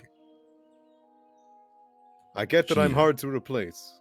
However, I have my concerns. We never had, well, most of us, and he glares at Barnabas again, never had any intention of allying with her. She had a conversation with us in a tavern. She was very desperate for our help. That's about Yes. the extent of it. She came in the form of a beautiful dwarven woman. You should have been there. Well, I was just trying to I cuss was her in dead. so that we could kill her. I was dead. What? Okay, now here's the thing. Now, where you went missing, I think we covered this, God, like a year ago, right? When we were getting started. The It's golden pretty. fields in It's the fort, pretty. yeah. Yeah, that's pretty far, Oh, right? We got griffins, it's fine. This is what I told you guys in the chat over there, that if you wanted to do this, this is risky. Right, but hopefully Emerstill will hook it up again. Yeah, let's go ask Stop. the fucking wizard to Keep tell us. relying on it. I don't think he would know just a random. So you ass went missing location. around here. So that's about 40 something miles from here. Oh, Yep. boy. Still. Sounds like we're taking griffins. Fly, Okay. you fools. But yeah, I guess how long would it take us to get there? Half a day, realistically? because it was Don't even alright. have a whole day. If you travel fast on the Griffins, it would take a little more than half a day. If we assume that it's about 10 or 11, you guys would have to immediately head out.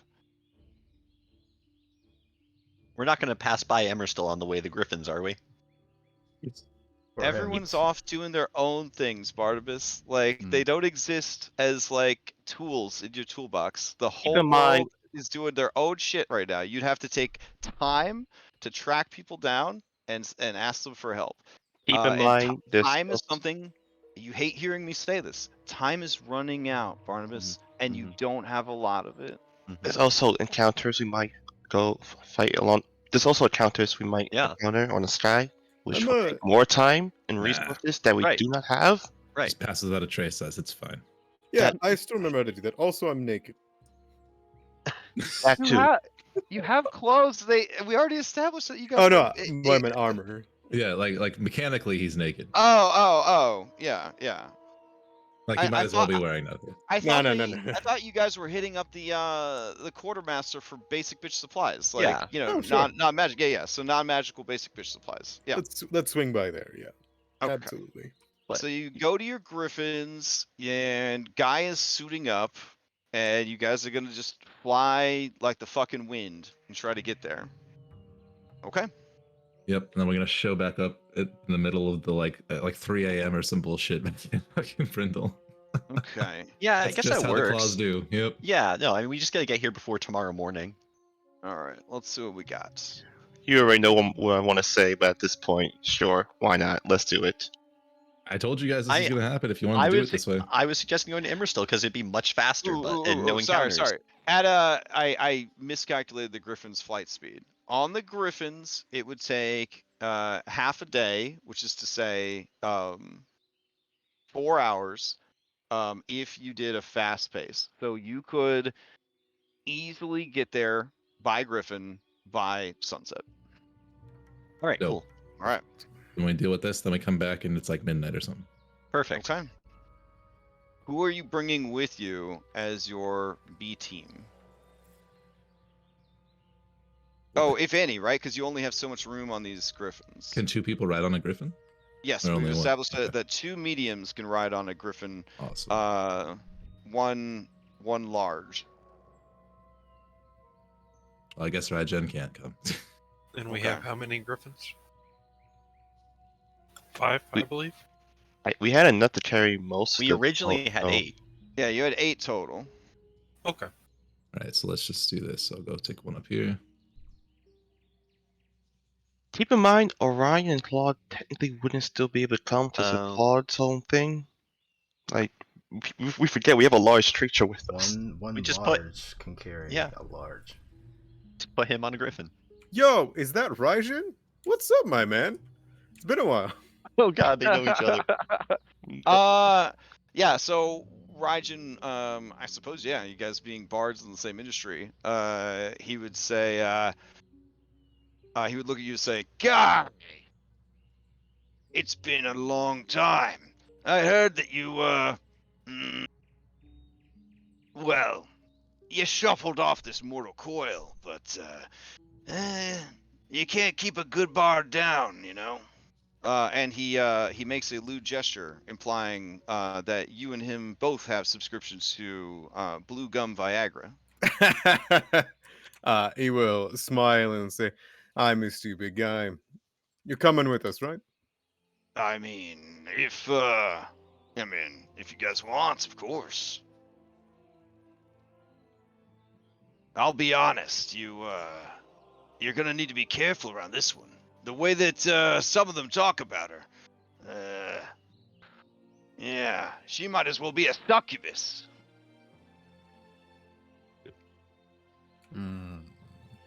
Is Bronson off the B team at this point? I mean, you could call him back. I mean, he's doing sort of administrative stuff for the city. Like, not administrative, but he's in leadership role within training troops, just like Captain Serrana. But you guys saved his life, and he definitely wants to help out. I think he's a good pick for a mission like this, even if it is a little inconvenient for him to come. Little Tony? Does she have like? We know she's a bad person. Yeah, but like, I'm trying to think if she has like mind controlling abilities. I'm not sure if that's like in her wheelhouse. I don't know.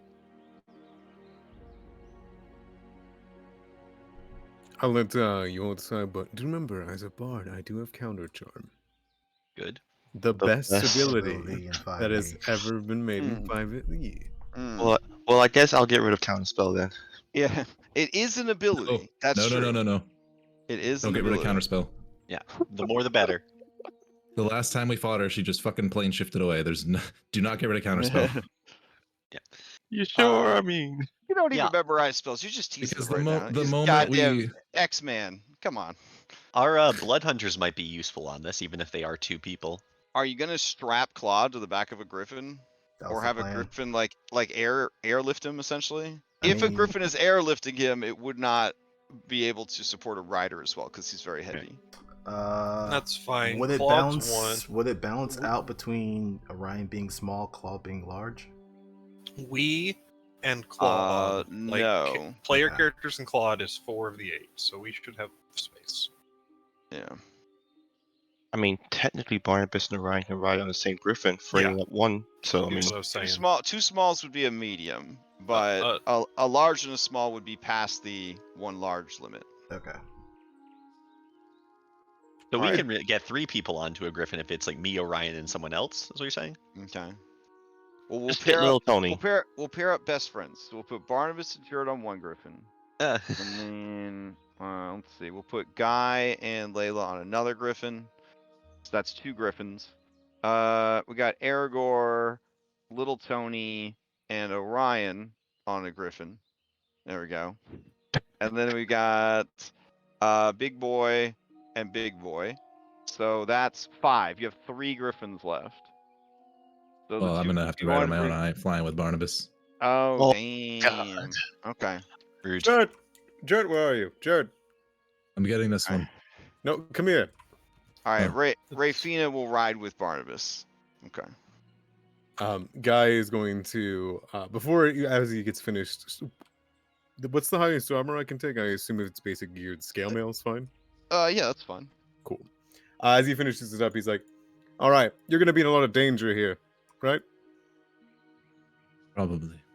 The moment I turn on her, she will try to likely kill me and all of you. Right. Okay. And he will reach to his side, and he is going to grab what appears to be a bronze mask with a mirror on the inside. He's going to place it onto his face, and it Okay. almost adheres to him.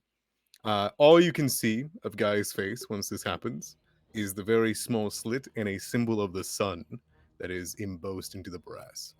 Mm.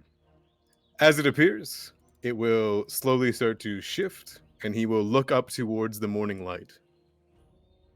I am merciful, just as the sun of mercy shines upon me. Bless this human, your child, Pelor. Protect him. He'll cast Death Ward Oh, using very nice. the Hierophant's ability. All right. Nice. And bless me. He'll cast Death Ward on himself. Oh man, we don't even have a effect for Death Ward. Okay, hold on. since everyone's buffing themselves up for this shit, I'm gonna use. I mean, we still have a 4-hour trip. Keep that in mind. I guess we could bring Jared Manette and get a sack lunch. 1, 2, Yeah. 3, That would be 8. 3. Yeah. I'm gonna use. Oh, All right. sorry. We No, now go have a Death Ward, so I'll add it to you too. I'm gonna use all 5 of my sorcery points for Bastion of Law on myself. Good call. Okay. How long does that last? Until my net's long rest. Beautiful. Okay. I don't think I have a Bastion of Law yet either, so I'll make that. Don't worry about. No, you don't worry about it. I'll keep track in my head. Oh, okay. All right. Any other preparations? So you are going to bring Gerard and Minette? Yep. Okay, so you have one griffin left. I think that's You can- all of them because if Jert's not going to be if he has a Oh, separate well, yeah, so griffin. Jert, you could ride with Sasha. Ooh.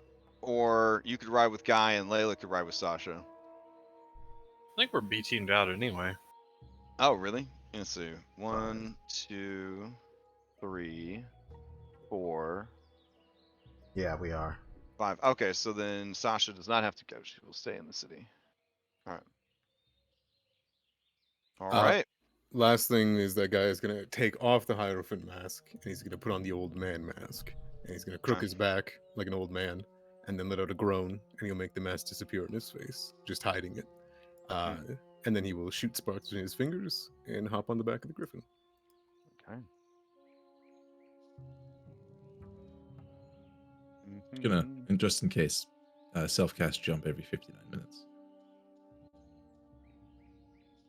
Okay, so I'm gonna point this out.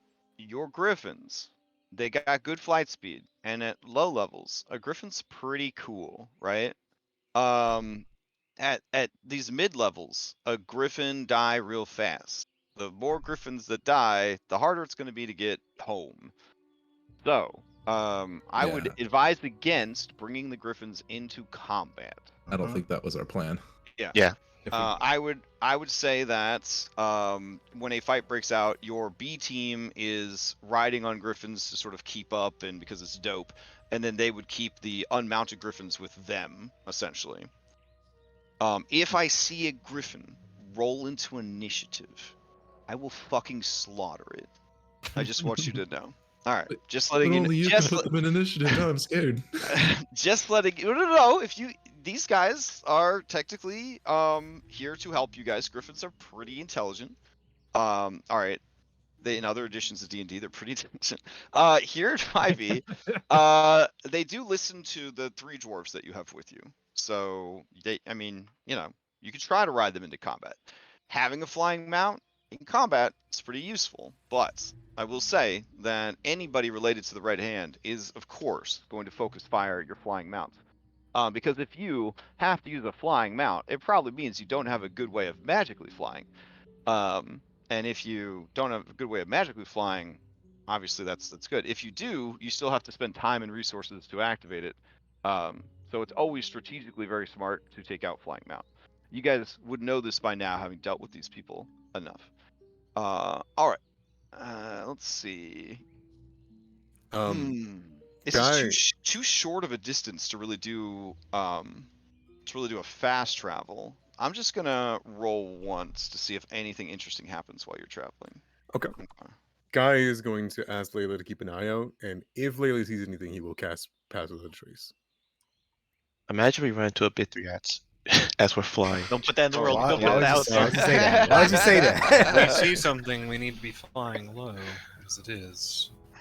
Look. Not even try to stealth. The more red flags you put out there, the less likely you'll encounter them. Okay. That's not how that Is that- works. is That's that not how how that that works? I works. feel like that's exactly the opposite of how that works. I mean- is that how that works? Okay. I mean, if you wanted to, I guess. Right. I noticed though that you don't put it out into the world like that on Sunday mornings when we're rolling for enemy. Look, that's Never. I expect it every, Never, I absolutely expect not. it every time. I don't even bother. I expect it every time. Fair. Don't tell the other. I can't even say, but it was very exciting the last time I rolled for random encounters. It's very exciting. I wish I could talk about it. Oh well. All right. I'll take you over to the scene. Let's see. Why don't we take our break early and then go into the scene? Yeah, That seems I like a like good that. Sounds Alright. good to me. Sure. Because this scene could spiral very quickly into Yeah. any I number assume of it will. other things. All right. Okay. So let me throw up the break, and we'll be back right before noon. All right. Okay. Since we're on break, I just want to let you guys know we're still on a meta timer. Mm-hmm. Yep.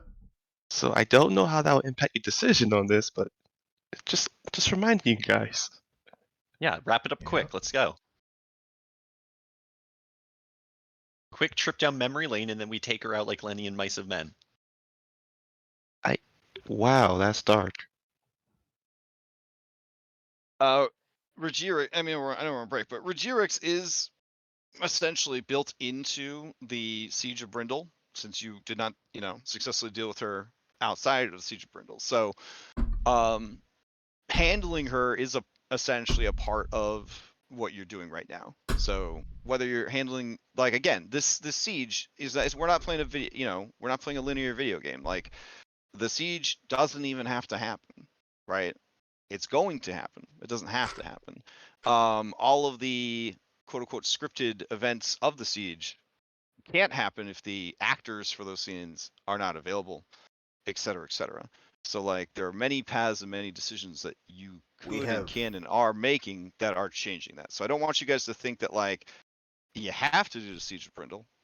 But I mean, you've seen that everything in the world is kind of leading up towards that and kind of pushing you away from other stuff. But something like this, I mean, is still part of the process. It sounds like we, depending on the choices that we made throughout the campaign, we would be able to affect this final confrontation, more or less.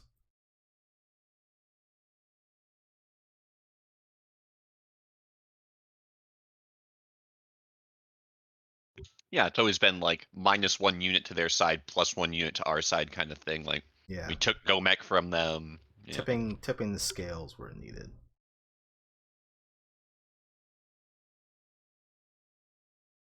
I'm just acknowledging the secondary timer that is Jert's sister and Regiarix, who said, "Oh, I didn't have the time to experiment on her." But Wait, was that said? Yeah, yeah, it was at the tavern. She Yeah, was like it she was busy with other stuff, and yeah, Right. she never. I don't think I wouldn't say I wouldn't think, but it didn't seem like she was going to do anything to the sister. But that would have been very dependent on how our interaction with her would have prompted that. Also, again, just putting it out there. If we do end up fighting her, we're gonna have to make sure we deal with her this session. Maybe, maybe not. Yeah, go full mean, bore. Like, this is the fight for the session. We kill her, we go back to Brindle, we get a good night's rest, and we start the Battle of Brindle. That's I mean, I think that's it'll we depend hope for. on how this situation pans out. Right. Who knows what information we'll get from her, if any at all. I mean, she could always switch sides, side with us. I don't think we're headed that way. It's still a possibility. Everything's possible, but Jert's pretty much made up his mind. I support his decision to exact revenge upon her, even if it is very sad.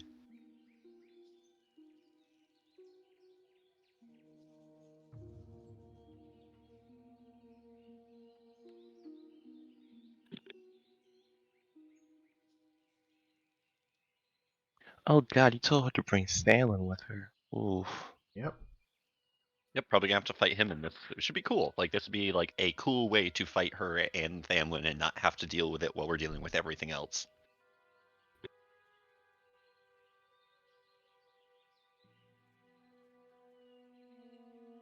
Okay.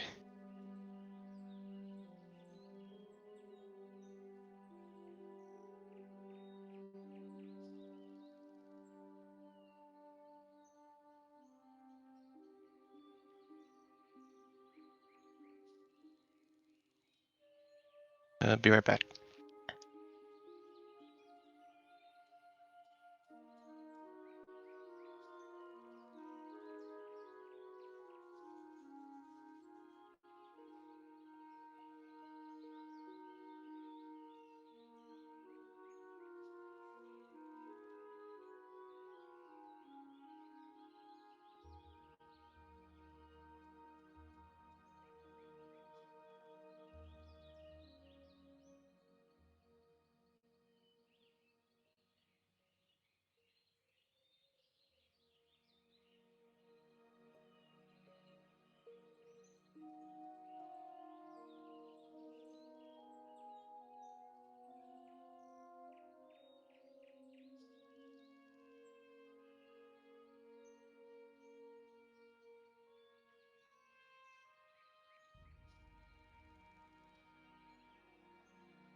Everybody appears to be back.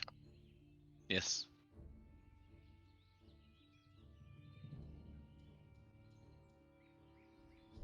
As a quick aside, I just wanted to cover something we talked about earlier. I, the player, recognize that we kill everything as a team, like Osrandian. This is a funny perspective that Barnabas was unconscious for most of that battle, like almost 80% of it, but like he shot Osrandian, got knocked out, woke up, guy was dead, and then he shot him one more time, and then he died. So in Barnabas's perspective, he's like, yeah, I killed Osrandian.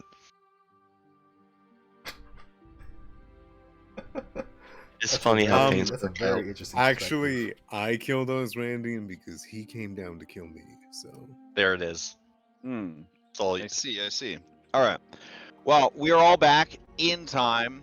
Good stuff. I should clarify, we're not time traveling. We're not back in time, but we all get it. All right. There was no notable random encounter on the way there. I needed an 18 or higher. I got a 16. All right. So, Jert, despite the many, many years, as you break through the thin cloud covering and head back towards the Earth, as it were, you can see from this bird's eye view the lands that you grew up in. You can see the sprawling fields, the small copses of trees, here and there, tiny little boxes, little shapes, kind of denoting the farmsteads and small towns and villages. You feel yourself remembering that time before everything changed, when you got, a couple of days of schooling from sort of a communal shared like teacher in like the village square. You'd get those lessons when the family would ride in for some trade and some commerce, maybe a bit of like rumor gathering and whatnot. But for the most part, your family were, the farmers and ranchers, and everyone was on relatively good terms with their neighbors. And so this sort of region was just people of the earth, right? The simplest and most honest people that Elsir Vale had to offer. And maybe you don't want these memories to come back, especially not right now, but you do remember those times with your childhood friends, your siblings. You remember them being so precious and important to you. Things that needed to be protected. And as the flight of griffins kind of gets closer to the area, you do see that in the time that has passed, a sort of crude wagon trail has sort of been set up near the edge of the forest, allowing trade caravans or farmers with their carts or people leading their herd animals to market to circumvent the woods if perhaps they're feeling a tad superstitious or they don't need to cut through. The place where you were lost now has a path that leads into the woods, as though many others since you left have made that same journey. But you do see that it has been fenced off, barricaded off. Signs have been placed to warn people from the woods. And the signs, as you, with your keen eyes, you read them to say, cursed woods, lost woods, do not enter, stay on the path. You can see that this rudimentary deterrent has been broken and smashed. And as you and your allies land their griffins, you look over and you see a young girl right out of your memories. And I'll take you over to this map.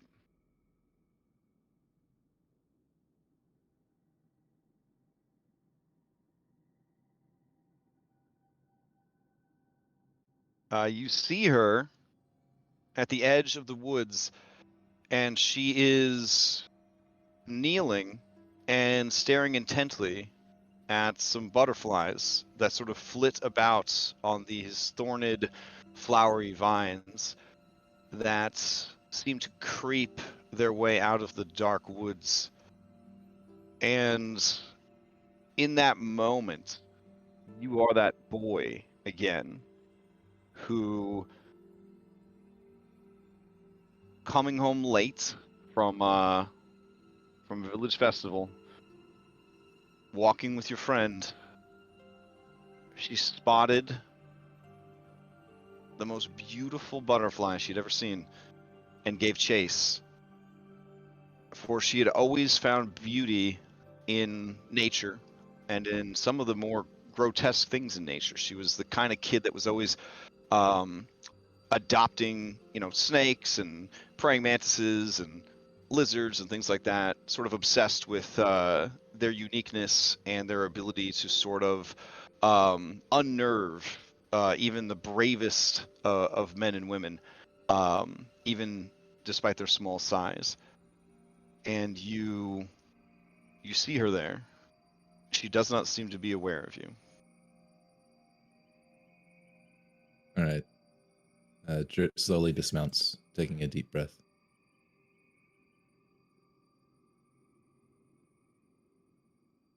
And he'll kind of wait for everybody to gather around for the griffins to leave.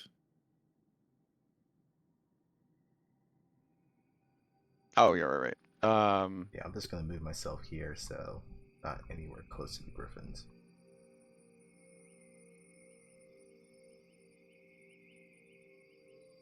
So the B team kind of drops you guys off, and they tell you that they will be close if you need them.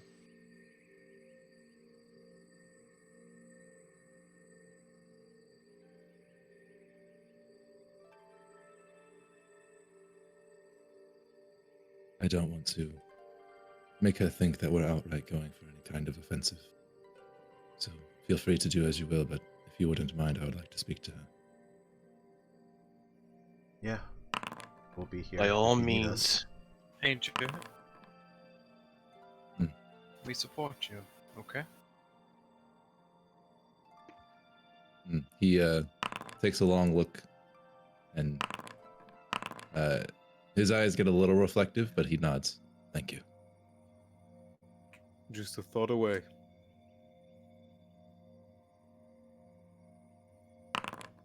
Man, I always roll so bad on these sack lunches. That's crazy.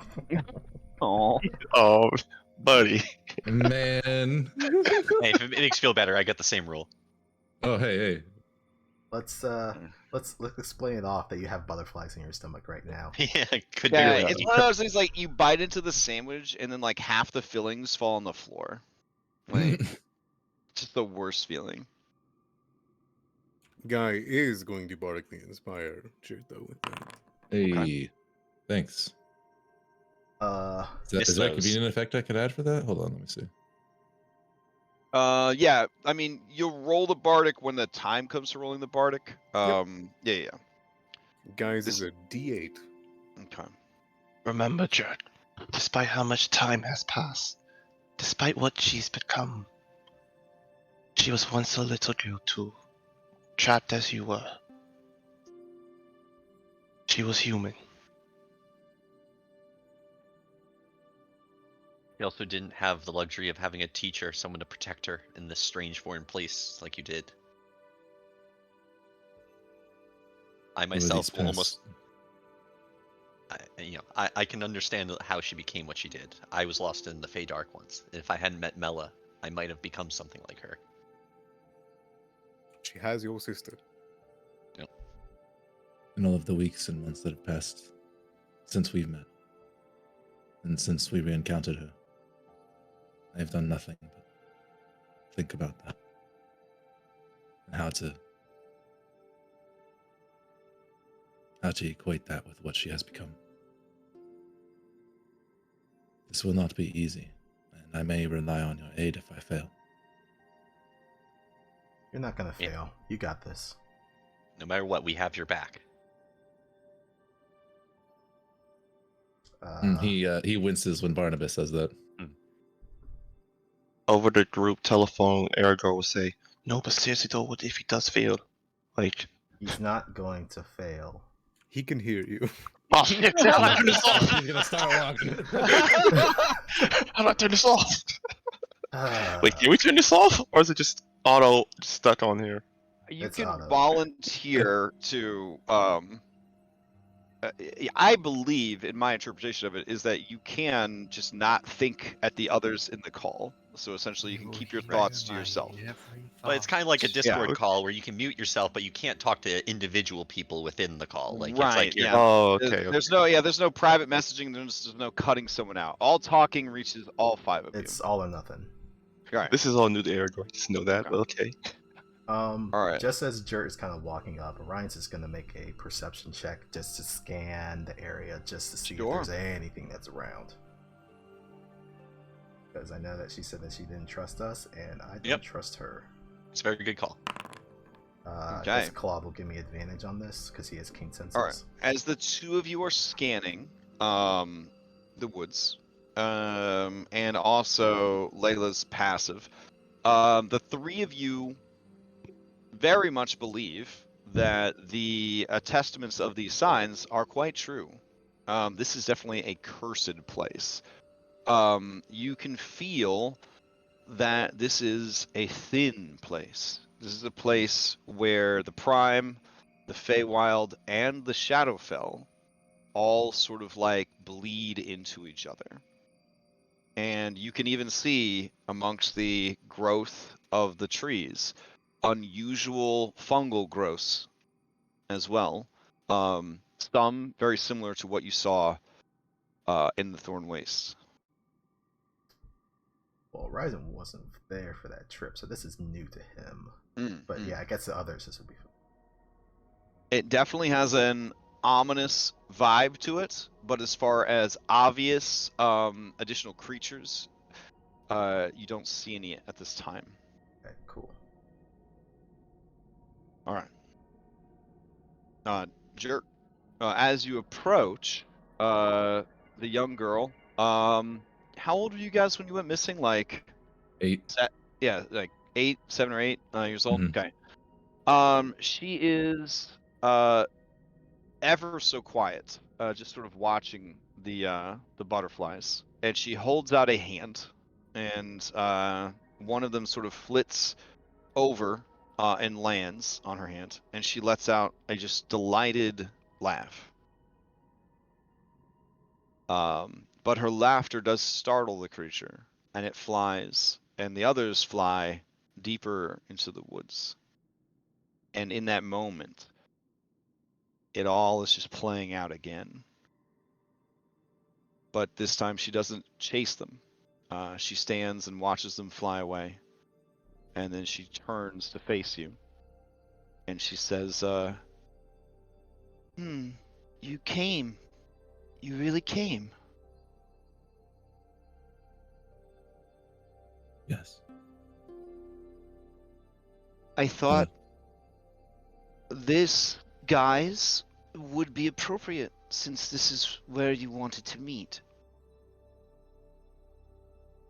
He is holding back a lot of emotions. Taking in the scene, he looks past her, sees all of this wreck and the implication that it must keep happening, and looks back to her. Hello again, Erina. Of course I would come.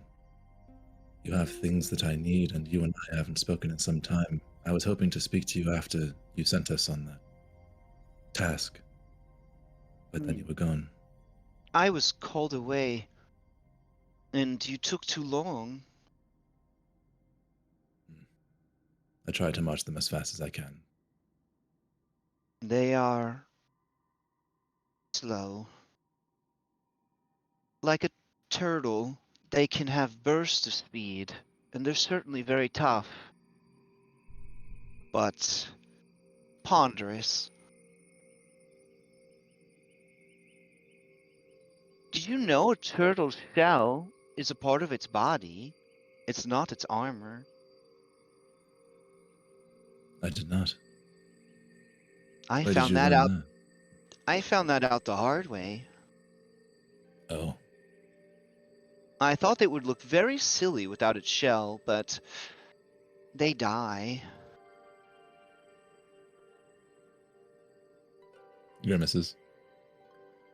That seems like a valuable discovery. So, I have come here because I wanted to speak with you, and because we both have things each other want. Could we talk alone in the woods?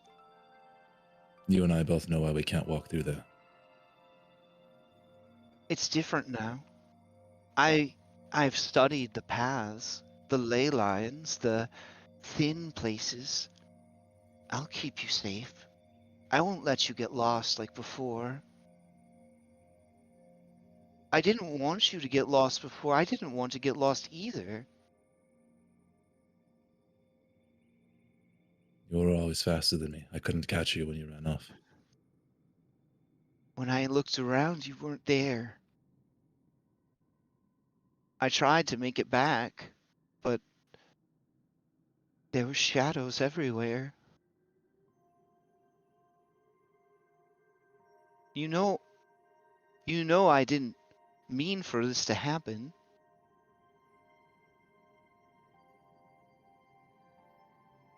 Neither of us did. We could have grown old. We could have gone to Brindol, me to study. Magic, perhaps. And you to be a knight. A lion knight of Brindol. And we would have defended the realm. Explored. Made discoveries.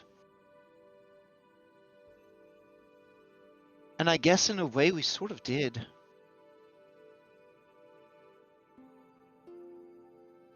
I've made many discoveries. And you are, in your own way, a knight protecting the realm.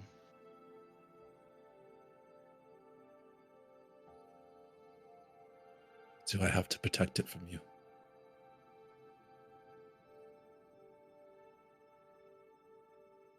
It's not that I don't care for the people here. I just don't really see any lasting value in them. Does that make sense? Everything here is so temporary. I love the butterflies, but they only stay beautiful for such a short time. In a way, that's sort of what our mortal lives were. I understand now why the dwarves live away from us and why the elves sequester themselves in their woods. We are like spring flowers that die at the end of summer. It is hard to care for such things when you suddenly understand the scope of everything, you know? Stuart thinks about that and reconciles that thought with now knowing that there's this whole other pantheon of deities. He learned about Xenu. He's met these monks. His Yeah. whole worldview has been shattered. I can see why the experiences you've had would lead you to believe so. But I myself am still among them, as are my family members. I would not so easily abandon them, nor would I see others suffer the way that you and I have. Regardless of how temporary their existences may be, they are just as valid as yours or any other immortals. In fact, because they are here for such a short time, they can only shine for as long as they exist. Therefore their brightness outshines that of one that is dull but may last forever.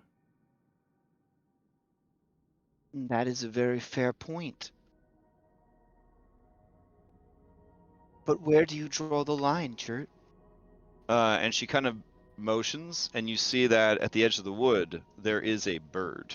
The bird is dead on the ground, and there are a great many ants that are dissembling the bird and carrying away its flesh and bones and feathers piece by piece. And she says, Will you defend them from me if I go step on them? Do any of them burn bright enough to warrant your care and protection? They live, Gerd. Are they worthy? It is not my place or yours to decide who is more worthy than the other for existence. We merely experience it. Agreed. Do what we can. And that is why I tell you how easy it was to act against my former home. They are no longer my concern. It is no longer my home. And if they die now rather than a few years later, it is not so great a loss. Just as these ants might die in a few days, or right now between my foot and a hard earth. Do you understand? I do, but I do not agree. So you place more value on the lives of your own species.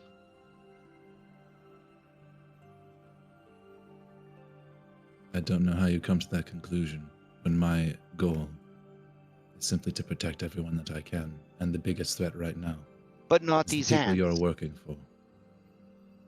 Do you want me to come over there, lift your foot, and stop you from stepping on them? You can make your decision. I don't think I would be able to stop you in time.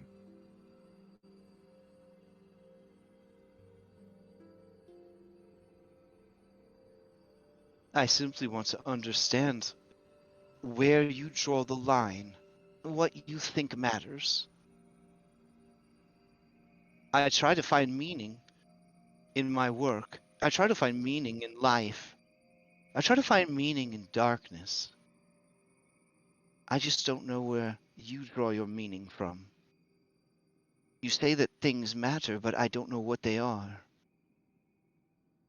You must still care for your family because the incident with your mother seems to have made you very cross with me.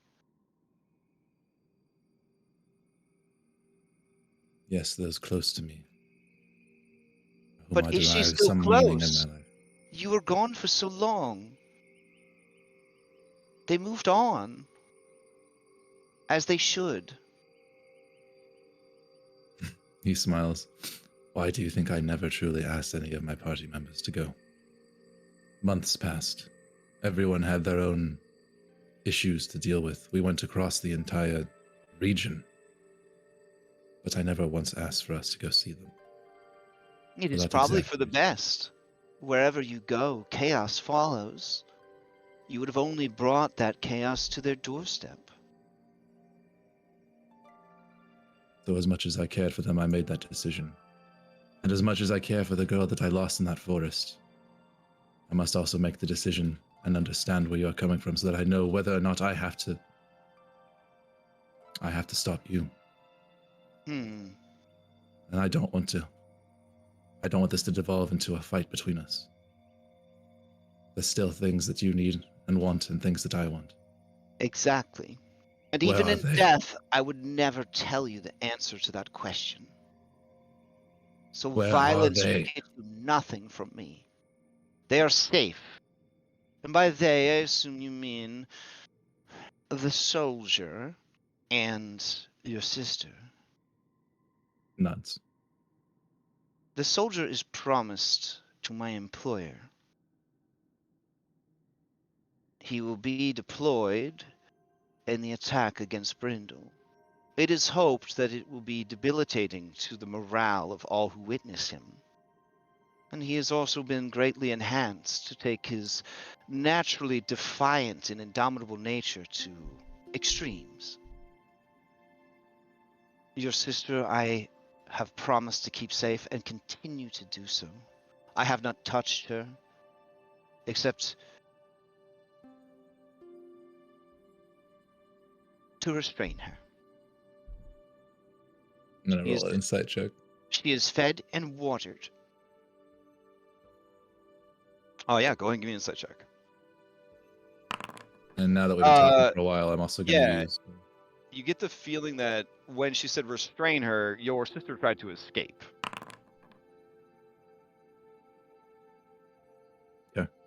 Yeah. Yeah. Okay. She is thinking that it is difficult to bring up your sister without making you angry, and she does not want to make you angry. And she's frustrated that you can't understand that your sister was in much greater danger than you would know.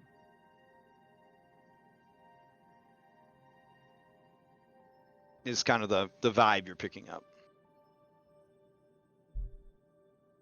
That is what is most on her mind right now. Okay. She says, Your allies make me nervous. Couldn't we walk together through the woods? If you cannot even trust me for a simple walk, how could you trust that who I return to you would even be your sister?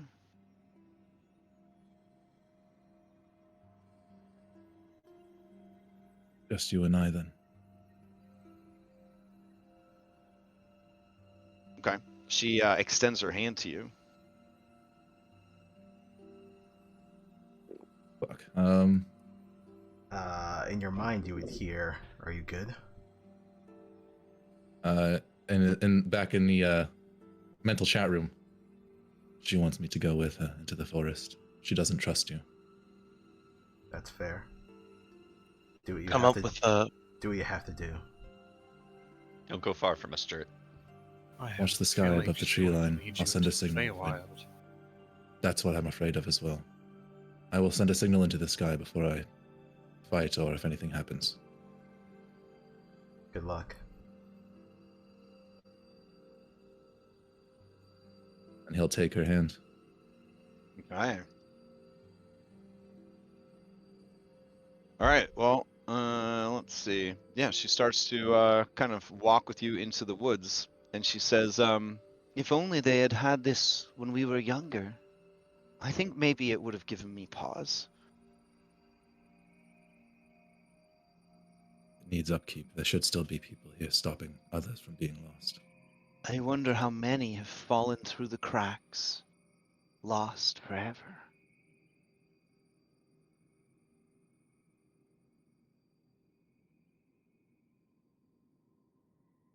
It gets dark in here, but I'll keep you safe, Jerd. He'll flick on the little green lantern All right. just for some ambiance Okay. and lighting everything creepily. Mm.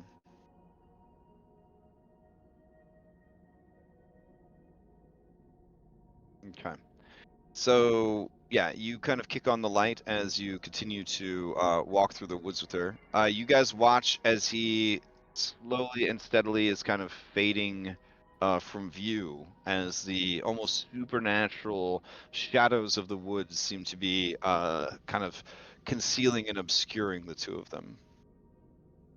Could Aragorn send a mess? Well, this is a group chat, so it doesn't really matter. Yeah. He's gonna say, keep notes of the woods. Any landmarks you may think is worth noting or keeping track of, let us know. It'll be easier to find you. And I will say, Loyola, who has throughout become very studied in the unnatural and Fae, is just going to kind of stand at the edge and kind of do a very deep examination of wandering, and kind of trying to parse how easy it would be to make a path of her own versus how hopeless it would just be easy she'd get lost. Oh yeah, for sure. As they go out of sight, Barnes will definitely approach the barricade and nervously pace and smoke cigarettes until he eventually starts like repairing the barricade with nervous energy. Okay. As you're walking, Jert, she says to you, I cannot return your friend, and I doubt you would want him back anyways. He was called home or moved on to whatever was waiting for him next. I'm just using the raw materials. Like a flesh golem. You don't have to worry. He's not in there anymore. Thank you for telling me this, but do you not have control over it now? The control will be passed to, well, someone else. That's generally it how hasn't golems been work. yet. No. So there's still time if we were to make a deal of sorts. A deal? I have already made arrangements with my employer. If I were to renege on that, I mean, that would be very unprofessional of me. Unprofessional, or are you bound to it? An interesting question. There is an open-ended nature to our agreement. I have sworn no true oaths or made any vows. I was simply given the opportunity and the resources to pursue my studies in ways that were limited to me before.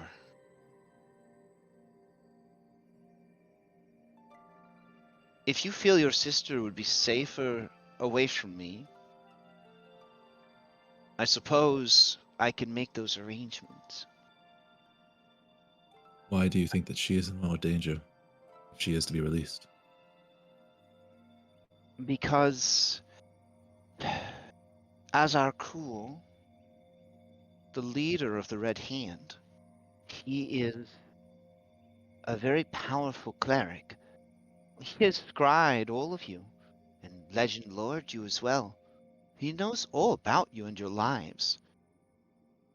He already has many of the people that your friends care about locked away.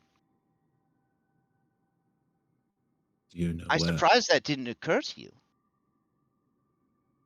With all of the resources at his disposal, with all of the mind benders and war singers and whatnot, it seems rather a simple thing.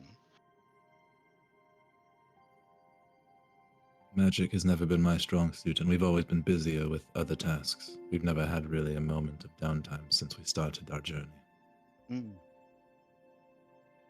The clock was always ticking, so we never thought, well, if we did, we never spoke about it aloud. But you telling me this is valuable information. Do you know where he keeps these people? I do not. only that they are secured and that, if needed, they will be used for whatever purpose he sees fit. He is truly a terrible being.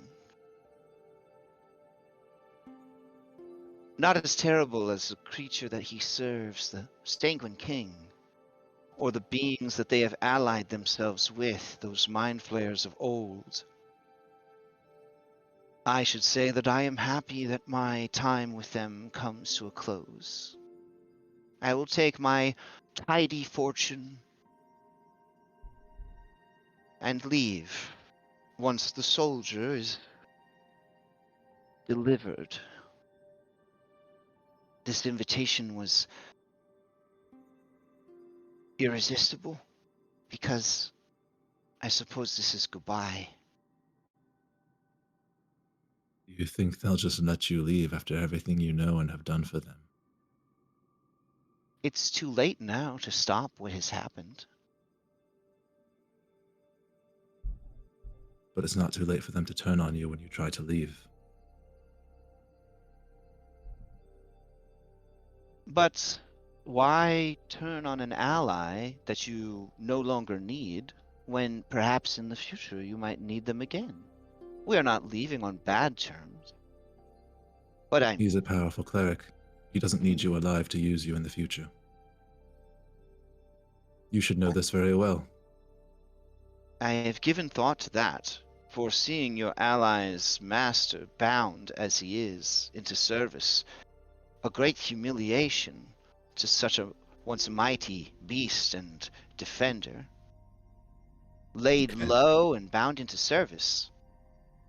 I should say that such a fate would be horrendous. Over the telepathic link, it says, confirmed it is Regiarix patron that they have enslaved. Find out about the Sanguine King and how he's coming back. Working on it.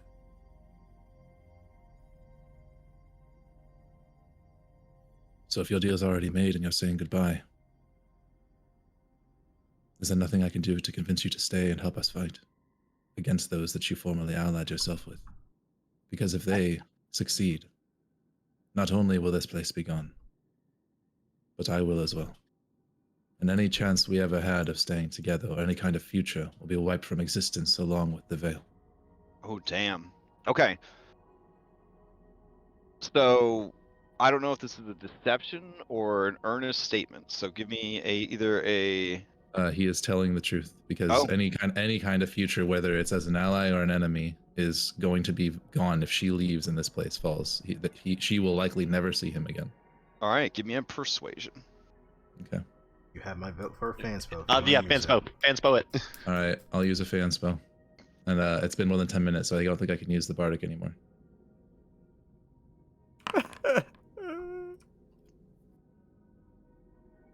Hey, she says, I know.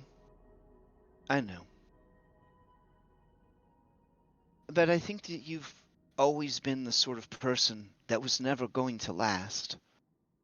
After all, you ran into a haunted woods to try and save a friend, risking everything and losing most. I don't think you've changed at all. I think you're still the same boy, willing to stand up to anyone, willing to run headlong into any danger. If you die here, if you die later, I've come to terms with that. you rolled very low.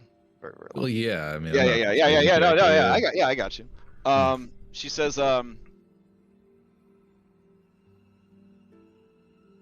would you like your sister sent? There are a few places safe enough, but Denevar might serve. How about this? I'll give you the information you looked for. And you give me 3 things in return. Like your questions 3. 3 for 1. These tattoos will save you for the rest of your existence. Because even if they do not betray you and kill you when you try to leave, who's to say when you try to leave they don't just mentally enslave you forever? I have what you wanted, both in my head and in notebooks that I can hand over to you. All you need to do is agree. I feel cheated trading 1 for 3, but I could trade 3 for 3. What other 2 things would you offer, Jert?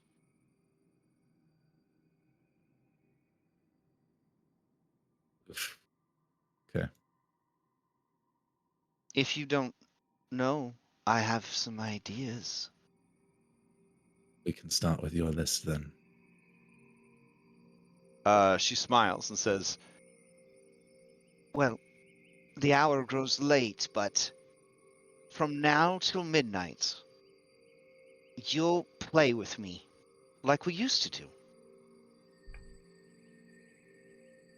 We'll play make-believe, that we are the great heroes of Brindol, of Elsir Vale. We'll face monsters, and we'll explore the woods, and we'll forage for tasty snacks, and have our own evening picnic. We'll find a hill, and we'll look at the sky and the stars. And for that time, nothing else will matter. The future is ours, even though it's already been taken from us. Now, in her surface thoughts that I'm reading with my ability, is she intentionally trying to just stall me, or is she being genuine? oh no, she seems to genuinely want this.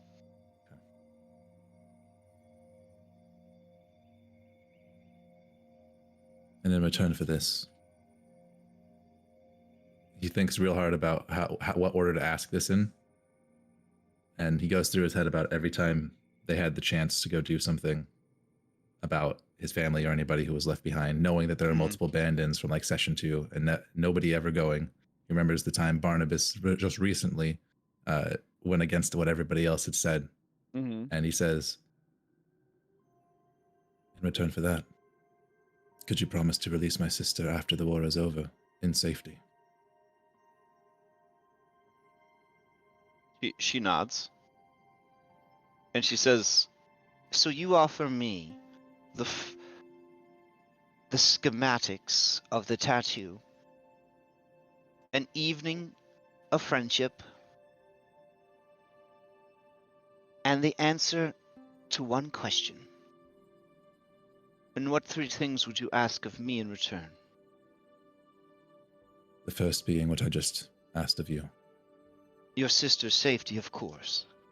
And release. Tied in with that. Yes. But we also must know, how do they plan to bring the Sanguine King to battle into this realm? By... Well... all right. That's and the question then, I would ask you. what is your 3rd item for trade? What do you want?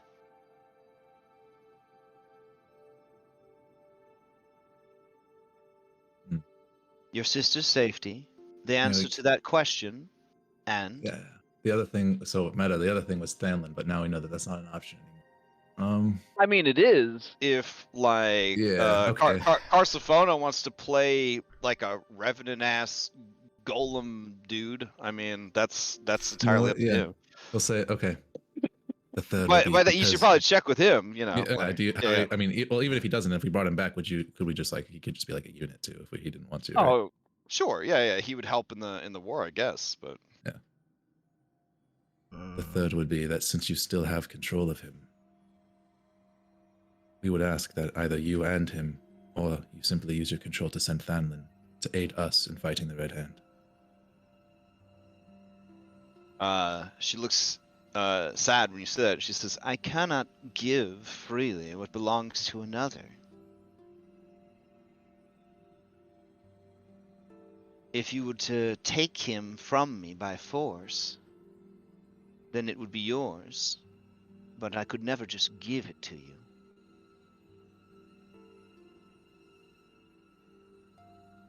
Yeah. So Jurt really starts thinking. He finds a nearby stump and just like sits down on it. She begins to collect flowers and mushrooms and begins weaving them together into a strand. You kind of check in via the network. Yeah, he'll say, I have the opportunity to ask for a third item. We cannot get Thanlin back. I've already tried. She has agreed to try to answer the question about the Sanguine King, but I do not know if she knows the truth. And she has promised my sister's safety until the war is over.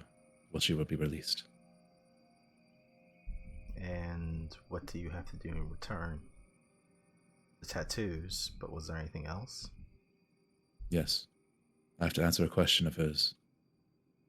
And you will have to return to Brindol a few hours before I do.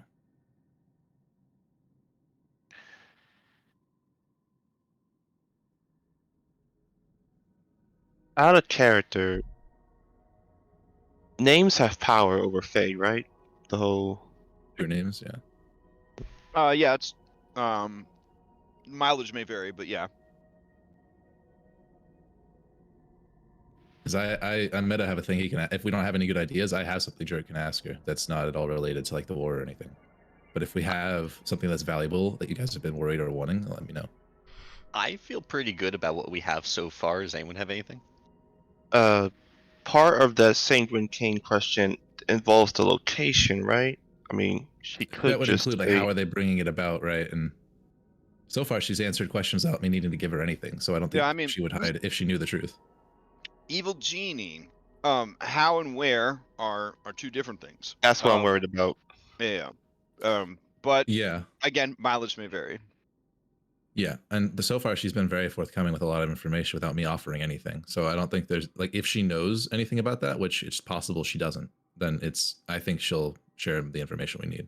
Well, this is Jerk thing, so honestly, it's all on you. It's all up to you. If I you just want to wanted use to it, use it. mention if we have a third option. So. I hate to cut off Fanlin, but I feel like those how and the what, or how and where, those two probably trump him. Okay, then I know what to say.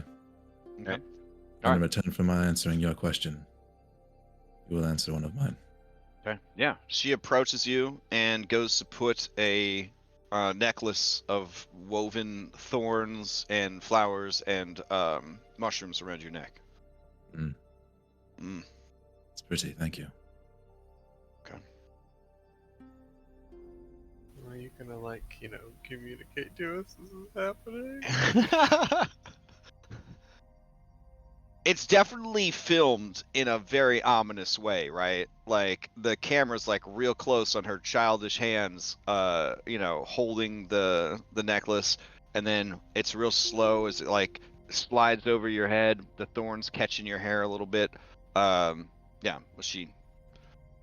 She says, "Well, if we are in agreement, then a trade of threes. Your sister, your first question, and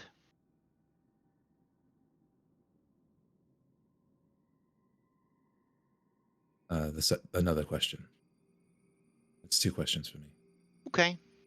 Let's just get the questions out of the way first, unless you think that might ruin the mood of our time together. Could always ask at the very end. I will give you the tattoo information. The first thing I want is a promise of her safety in return. Okay.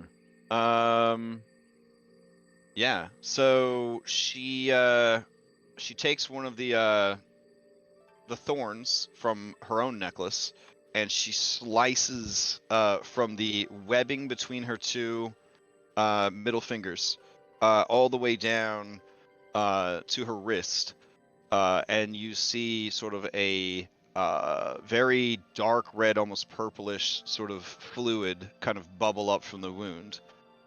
And then she offers her hand to shake you, to shake yours. He will do the same. Oh, all right. You feel in that moment that, especially with your thought detection thing going on, that she will have your sister delivered before she departs Elsir Vale to essentially a refugee center full of guards and everything else like that in the city of Denevar. Yeah. Like, yeah. Like you feel that, yes, like she is going to follow through on this. All right. But you do also feel a certain, I guess, geas, as it were, to fulfill your end of the obligation. Like you could renege right now if you wanted to. But you do feel sort of that pull, that binding, especially in the location where you are standing. Yeah, he reaches into his bag and pulls out Barnabas's notebook. Or the copy of it, anyway. Or the copy, okay. Because that's what he gave me, if I recall correctly. And then he says, on top of this, I have memorized entirely the designs. I can give you a hand sketch of each individual section, I along would with like the notes that. of how to recompose them. I think that Barnabas is a sneaky little man, and he might have put some sort of backdoor access or flaw in the pattern. If you could, without looking at his notes, scribe your own, that would be very useful to me. Certainly. We'll be together for a few hours. I'll take some time while you research to do some of my own. And he holds up some blank papers and a pen. Maybe while you're doing that, I can draw you. I like that idea. All right. Do you want our questions exchanged now or at the end of the evening? Let's do one now, one later. I will save mine for last then. You may ask your first question. How are the Red Hand trying to bring the Sanguine King to this realm to fight? The answer with them is always the same. It is blood. They're going to use the people they kill and perform some pseudo-ritual to bring him about via the slaughter. Every drop that has fallen since their arrival has hastened his return. And every blood of theirs that falls in retaliation hastens it further still. For the blood of the faithful and the zealous carries more weight, as always. So no matter what we do, we are so far within the war and the bloodshed that it may be inevitable. I have it on good authority that he has already returned. Oh, fuck. He is simply not strong enough to rise and conquer. They need more blood. And so they will have it.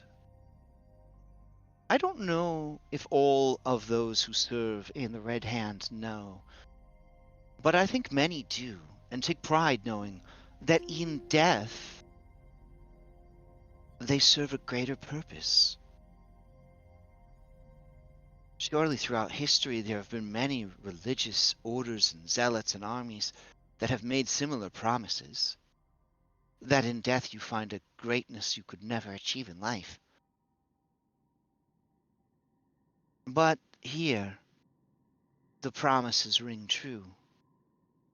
Surely you have seen it in their eyes when you face them on the battlefield. He nods grimly. Then in return for this, I promise that I will spend until midnight with you.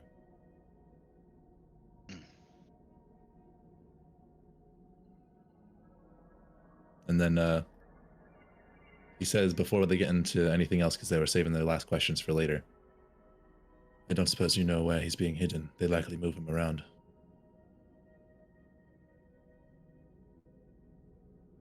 Is that your final question? No, I was just asking if you knew or not. Seeing as we've already gotten so far into the conversation. Yeah, she raises a small red eyebrow, like she knows what the Rock's cooking for dinner, kind of thing. And when you are kind of detecting thoughts, the main thought you detect is he is adorable. I love him so much. God damn it! I was hoping she was like, "Don't think about this place. Don't think about this place." Oh fuck! All right, she says, Well, do you have a way to let your friends know that you are detained? I would not want them to panic and make a foolish mistake. Would you allow me to go walk to the entrance to speak to them? I have trusted you this far, and I will continue to trust you, as I always have.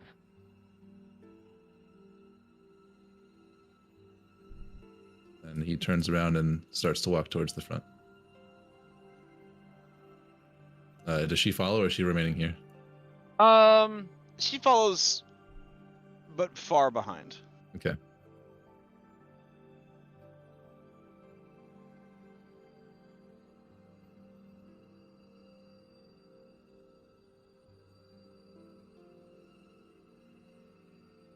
And Jert returns alone out to the entrance. So, Well, how'd it go? In your guys' heads, he says, "I came back this way because I don't want her to know that we can speak telepathically." And he says out loud, "I will be remaining here until midnight. You must return without me. I will be not far behind." Will you be back in time for the fight? It will be just before dawn when I fly in. It might be in the middle, but I will be there to aid you against the Bithriax.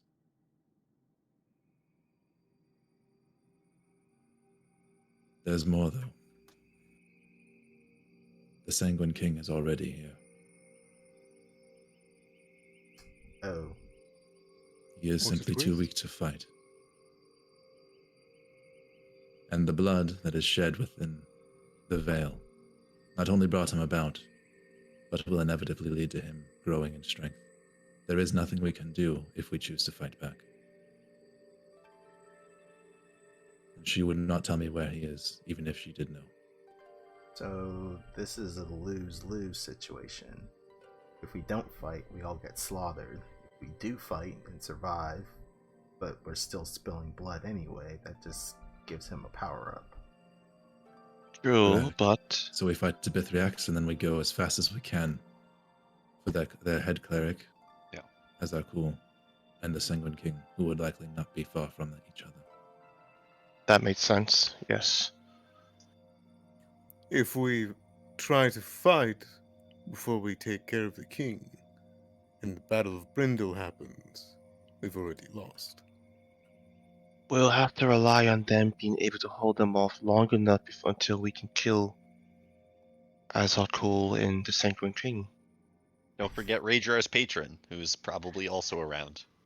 I think That too. we should try our best to get rid of, I guess, the primary targets that come in this battle, and then hope that our allies can hold the rest of the army to a stalemate.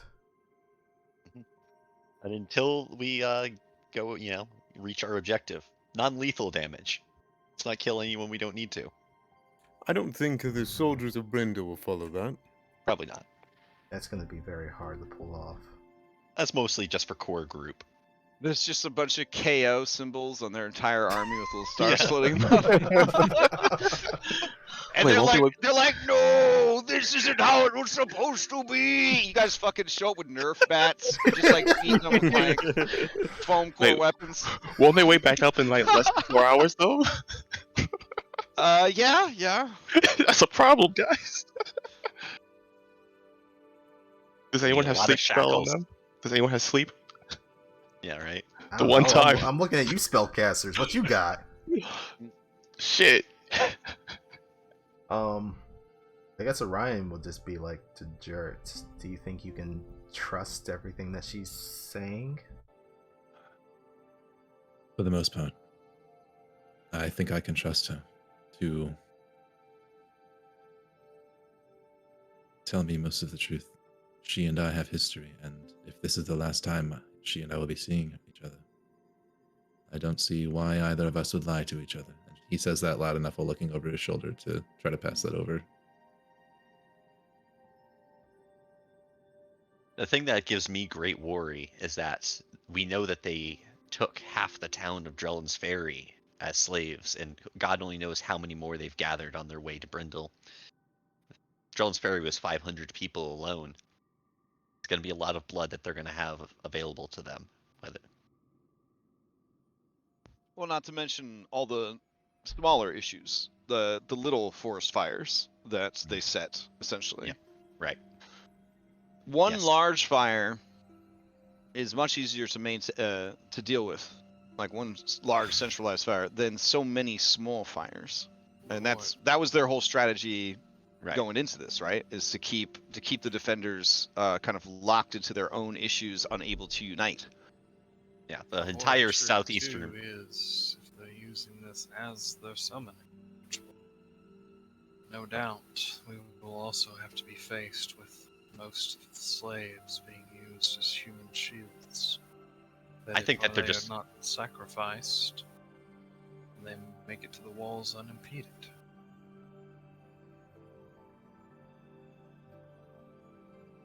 It is a grim situation they are putting us in. Jesus. Regardless, we know the objective. Thinking of all these smaller things will have to come after we've dealt with the big one.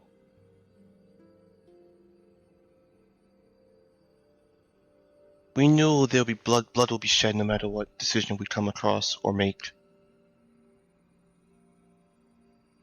So don't let this stop us now. Oh, is this conversation out loud or is this all mental? Oh, this is all out loud. Oh, okay. Yeah, he doesn't want to reveal that we can talk Yeah. to our heads up. Oh, gotcha. Yeah. Okay. All right. So I guess we fly back. Good luck, Jert. Be safe. He nods and looks for Erina, and as he turns back around, right before he walks around the corner, the last thing you guys probably see of him is when he gets to where she's standing, he puts his hand out, waiting for her. Okay. She takes your hand, and as she starts to lead you into the woods, she slowly looks back at all of you.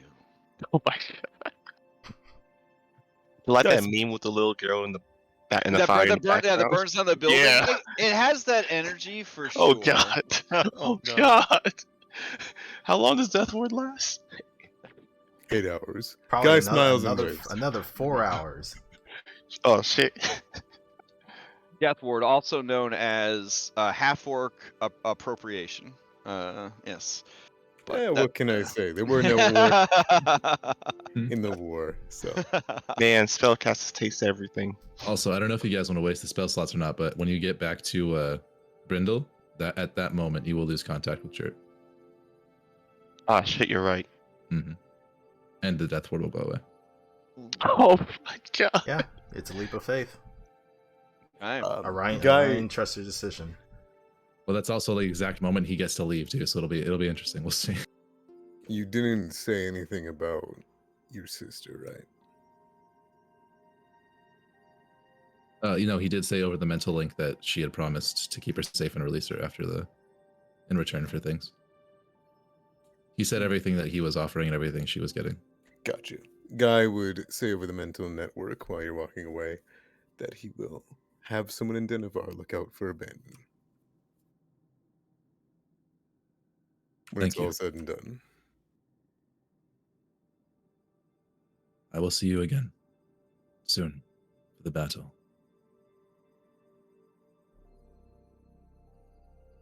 Have fun. I'll reach out to my father in Denver, and if he can locate her at the end, I'll make sure she is taken care of. Make sure that this final time you see her, try and leave with a good memory intact. Make one last one, I guess. Get Jert's distinct grumble over the mental connection.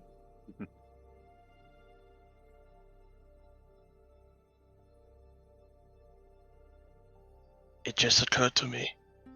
Jared is over 80 years old, right? Yeah, basically. Huh. He's like an 28. He's over 80. He's an 80-year-old virgin. Wow. Who are you, right, Jen? Right. Fuck. Artemis That sounds like something grimaces, right but Jen would nods. say. Yeah. Guy walks down and says, "Well, you know, elves aren't adults till about 80, so like technically all elves are 80-year-old virgins." That makes it even funnier. All right, Jert, what transpires over the next 5 hours or so is a gut-wrenching, heart like chopping like montage of just sad and bittersweet moments. Using her abilities, as the evening goes on, her appearance seems to slowly age up. Kind of going through, like the years that you guys kind of missed, and her interest shift from being more like childlike, like make believe, that kind of thing, to then sort of adolescent, like, we should try and hunt and forage and have our own, like, midnight pic or late night picnic kind of thing. To to her finally kind of reaching the same place that you are at, age wise. And is there any particular scene or poignant scene that would stand out to you? Essentially, me passing storytelling stick over to you, that transpires during this evening. Well, there's definitely the bit where he's copying down everything from his keen mind about the tattoos, and she's drawing him. There's when they go to the secondary phase and she begins to want to like hunt and go foraging. That's where he kind of takes the lead and uses and shows everything he learned in his time he spent in the Feywild with his mentor, and uses that as a way to make that not only easy but as a communal experience, as he always hunted with somebody else. Right. She hunts very much like a ambush predator sort of spider, almost. Like no use of ranged weapons or spells, but essentially waiting for you to kind of herd them in her direction and then lunging out for them, kind of grabbing them and taking them down, sort of thing, with a not so much tremendous strength, but a tenacity that seems unnatural. That was going to be my question. Would she keep up some type of facade to still keep some sort of innocence, or is this just the second like they're now together, it's just like, no. that's The longer they're together, the more apparent it becomes that this girl, who is growing before your eyes into a woman, is very much a monster, is very much an otherworldly being that is trying very hard to play at being human. Yeah, being human with you, but long ago sort of forgot a lot of that, or let a lot of that go. He does everything he can to humanize the experience. He doesn't call out anything about her activity. In fact, he applauds her actions most of the time, and he never once again uses the phrase or word monster, which he has continually used to refer to her. Okay. He is attempting to see just how truthful, though she may be faking at first, this version of her is. Fair enough. All right. Towards the end of the evening, as you guys sort of sit on a nearby grassy hill, no longer in the wandering woad as it is, and sort of gazing up at the night sky, she looks at you and she says, "This is what I imagined I would look like if we had had the time that was stolen.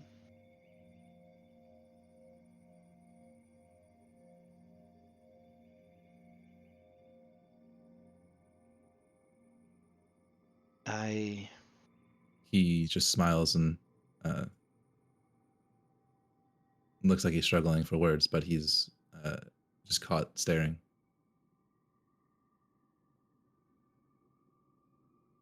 I chose the form of a drider because they, to me, were one of the most beautiful things I had ever seen. All the grace and beauty of the elven people, but yet the superb predatory grace and versatility of an arachnid. I do not rightly recall what I am or what I should be anymore, but that is the form I spend the most time in. Sometimes I wonder, were some magic to rob me of my shape-shifting, what would I be? Would I be the woman that you see here? Would I be an ancient crone? Or would I be some featureless, amorphous thing? I don't know.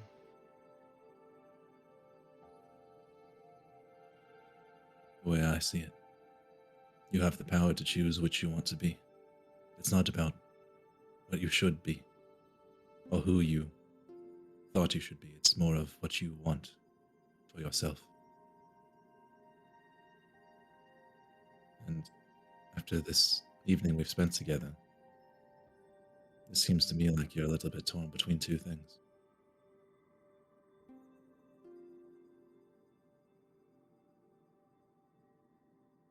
He says, and what do you think those two things are? Your desire to leave and allow all this temporary world to shatter and be laid to waste, as it, as you said, supposedly means nothing to you. But this, and he points to her form, and this, and he points around them, are indelible to your character, to your being. The fact that you do not even know who you would return to be if you were to lose your powers is proof enough of that. The other thing that you're stuck between is staying here. Which leads me to my final question. Would you stay?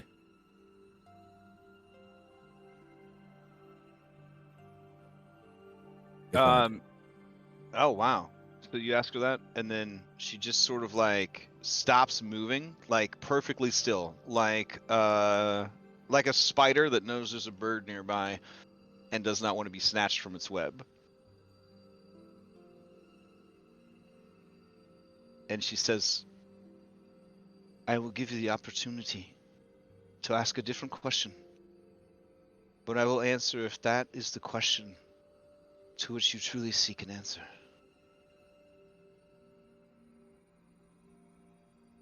Knowing the answer to that question will tell me everything I need to know about who you were and who you've become, and how to reconcile the two. That is the question I would like to know the answer to. Would you stay if I told you I would?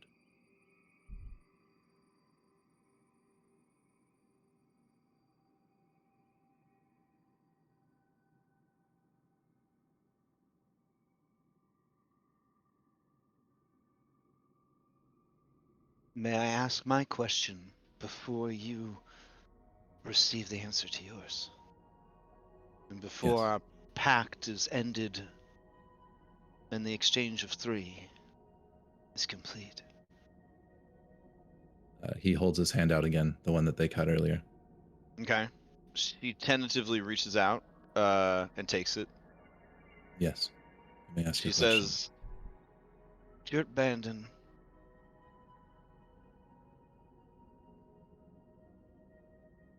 what would it take to make you happy? Oh. Oh man.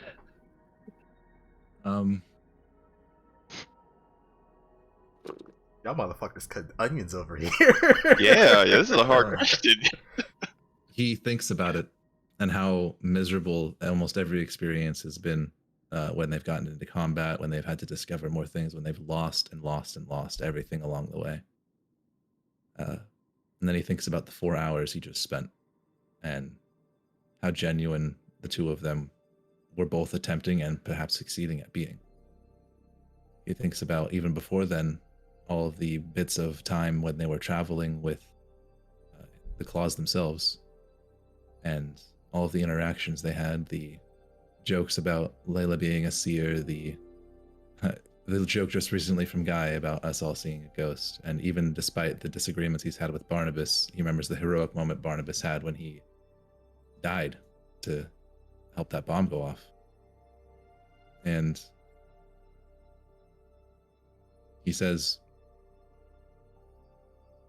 it would make me happy to see everyone that I care about safe and happy themselves.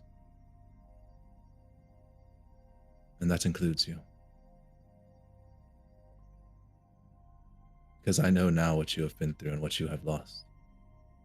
And you were right when you said that the two of us are not so different. Because I am not the man that I would have been had I not been lost. Some part of me is still gone, probably forever. But that doesn't mean we cannot find our own form of happiness in those that we care for. Because they give meaning to our potentially short existence.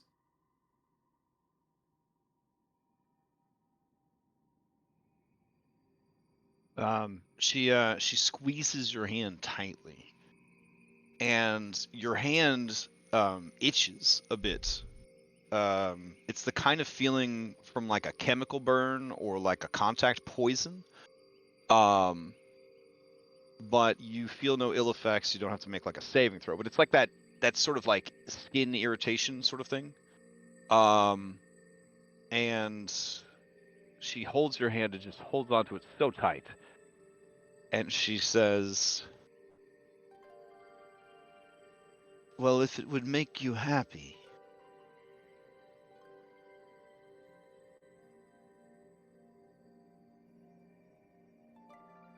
I suppose I could stay a little longer.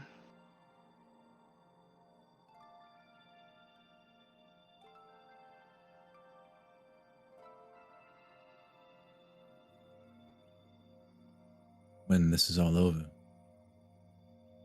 who's to say we don't stay here?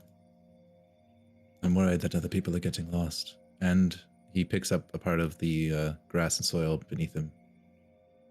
This isn't necessarily unfertile land. I still remember all the tasks they had me do on the farm. When all of the fighting is done, I do intend to carry on that Bandon tradition. Her eyes go wide, and she says, Jert Bandon, you would settle down and be a farmer, a woodsman, a hunter, after all you've seen and done, after all the power that you have attained? If it meant that the battle was over and everyone I cared for was safe, yes. Because that is what I... And he holds his jaw tight. That is what was stolen from me. The life I was promised, and I will have it. I see. I suppose that if you were willing to accept some company, I could set aside for the brief span of your life the less moral practices of my studies. Perhaps use the molding of flesh to heal both the broken land and the broken people. I think not only not only I, but the Vale itself would appreciate such an undertaking. It is I would support unlikely you in that. that they could forgive my part in this.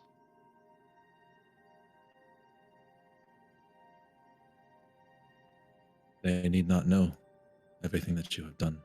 They only need to know the tasks and the miracles that you help them and perform for them with, following the disaster. First thing everyone wants to do after something like this is forget what had happened and to build something anew.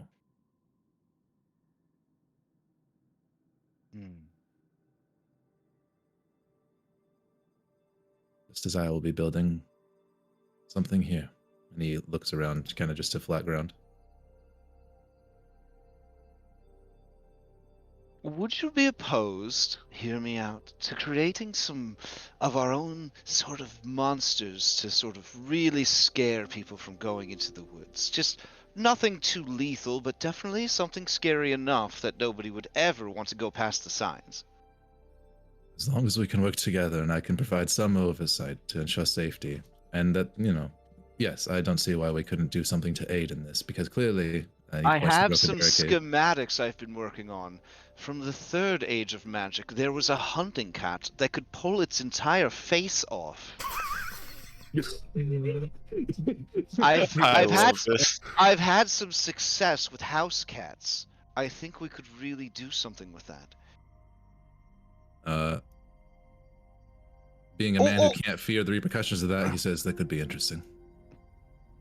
He says, well, I don't know what consequences will await this decision, but I must away to finish my prearranged agreement. I have a battle to get to. I shall see you in the days to come. I hope alive and well.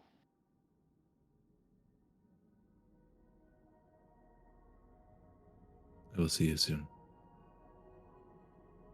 And he will walk. Well, he'll stand up first and take a long last look at her, taking in all of the features of this person that he could have known and now might get the chance to still know, with, strings attached. Various monstrous strings. And he burns this moment into his mind as much as he can.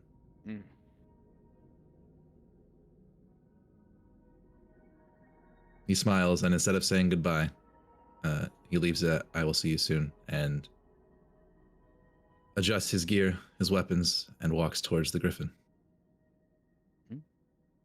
All right.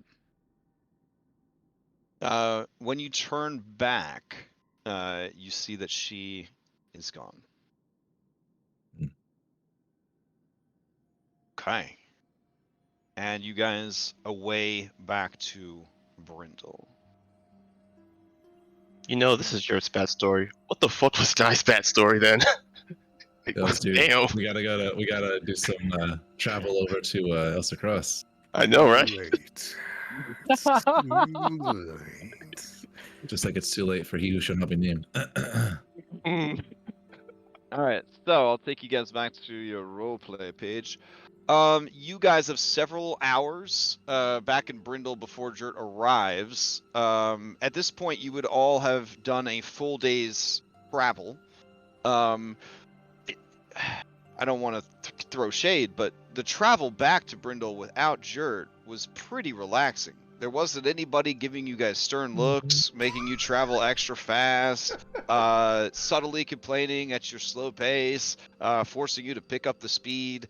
You just kind of took, you took a few more hours than normal to get back. But you arrive, and I just need, since Stuart was not there, con saves from everybody. But you were well rested, so as long as you're going to go to bed, I guess that doesn't even really matter.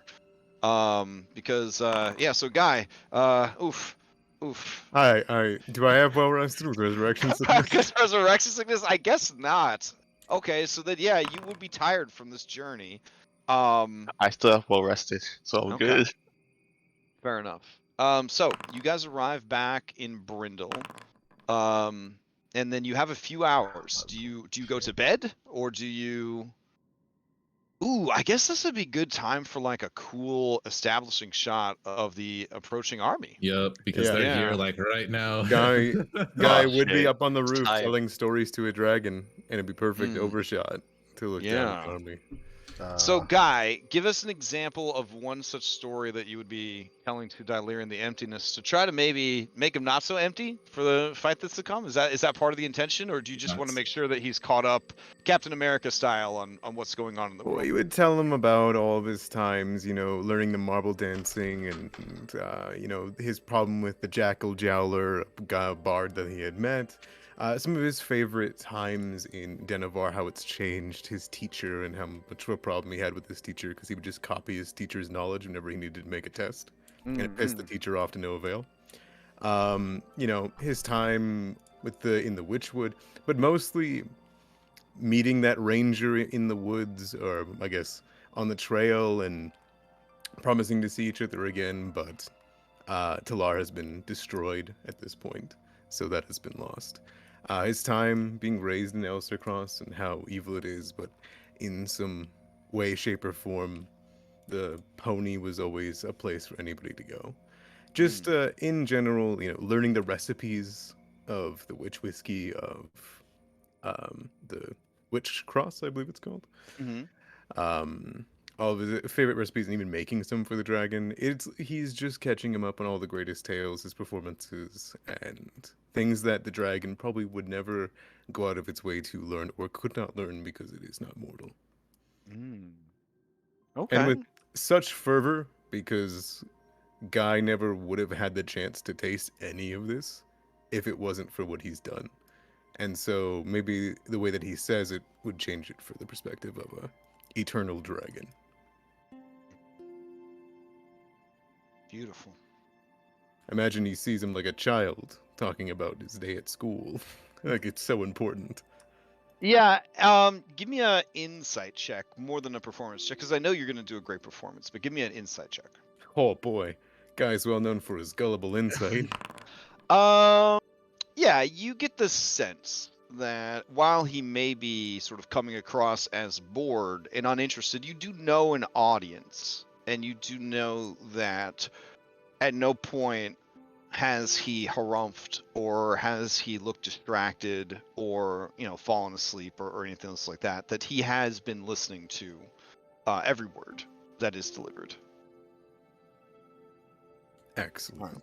But now give me that performance check. Oh shit. Alright.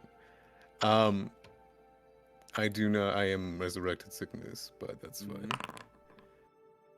Could I Ooh, buddy, Yeah, I know. you don't need it. Oh shit. Oh god. First roll from Guy. Well, no, second He's roll. back. All right, beautiful. Okay. So, he seems to, at the end of the, the late night of, and again, you guys arrive back. You were there for about 20 minutes or so, before, Jert told you to just head back without him. And so, let me check the calendar real quick. So that was Saturday morning. So you guys would be getting back, if it was 4 hours with Jert, and then it was about 6 hours without. It'd be like 1 in the morning on the next day. So it'd be 1 in the morning on a Sunday. So would you stay up a little bit later to have this conversation with him? Absolutely. He'd stay up Alright. pretty late, even though he's already exhausted from the trail, and he'd tell him about how this mysterious maiden that, like, he knows that he won't be with her until he's dead, and that she's already passed on, or she's somewhere else. But the stories that he'll have of this place to tell her is everything, Oh, well, he likes that. He likes love. He's definitely a love struck kind of guy. So any sort of romantic themes would be It's an overtone. bittersweet. Yeah, like bittersweet appealing to him for sure. All right. So, as you guys are flying back, though, you see the fires of war, as it were, and you see that they are, in fact, setting up outside of Brindle. The farmlands that you looked at when you left, the surrounding, suburban villages and towns that sort of ring the capital that is Brindle, they are all occupied now. You see smoke rising from campfires. You see massive bonfires. Even from your great height, you see the winged forms of wyvern scouts. You see the massive, towering, lumbering forms of giants moving about, collecting boulders and rocks from the nearby, fields and hills to use in the battle that is to come. And because this is dope art and you're flying overhead and it just makes sense, you see a guy who looks like he should be on the cover of a Golden Axe game. And he is standing on a hill looking down at the troops, and next to him is a mighty and terrifying looking wyvern mount. And you know in your heart that this must be Azarkul. Oh, sorry, not Azarkul. This would be Bloodlord Hravik Karn. So based on the descriptions you've heard of his armor and his sort of presence on the battlefield, as he's just sort of looking down at all of his troops as they assemble. And the size of the force, the size of the army is hard to comprehend. You knew that they had many troops. You knew that the force was large. And what you saw thus far gave you a hint at that. But now to see this sort of ocean of bodies just sort of piling in and surrounding and encamping the city, it pretty much goes from the river and then swoops around to well past the southern gate. So it's almost a quarter of the outer perimeter of Brindle is how huge this force is. But it doesn't look like they set up north of the river. They don't seem to have any troops yet set up north of the river. It does seem that they are being fed troops from the main trade road running west to east, and then sort of just stragglers are showing up from the south and the southwest. And they have these like battlement towers, the mobile towers. They have they have siege towers. They've got just, like, it looks like they brought their own ballistas, their own catapults. They are ready for war. These are a people who worship war. Like, they are from cradle to grave. It's their culture. Yeah. Yep. Like, literally born on the battlefield. You get too old to fight, you take up a war-related trade, such as being a blacksmith or a tactician or a tutor, a teacher, but everything about their culture revolves around the art of battle, the art of war, of conquest, of testing yourself against stronger and stronger enemies. This is the stuff that the learned people in the party and the people who studied the stories of older ages and ancient times and other cultures, this is what an army looks like. What Brindle has is a local militia with better equipment than normal compared to this army. Oh, good. The closest you've seen to this level of organization and equipment and order and all of that would be the dwarves of the Hammerfist holds. I was about to say. Yeah. Yep. We best the dwarves come in time. That's a big army. They'll make it. We've created our own force. And we can't kill a single one of them.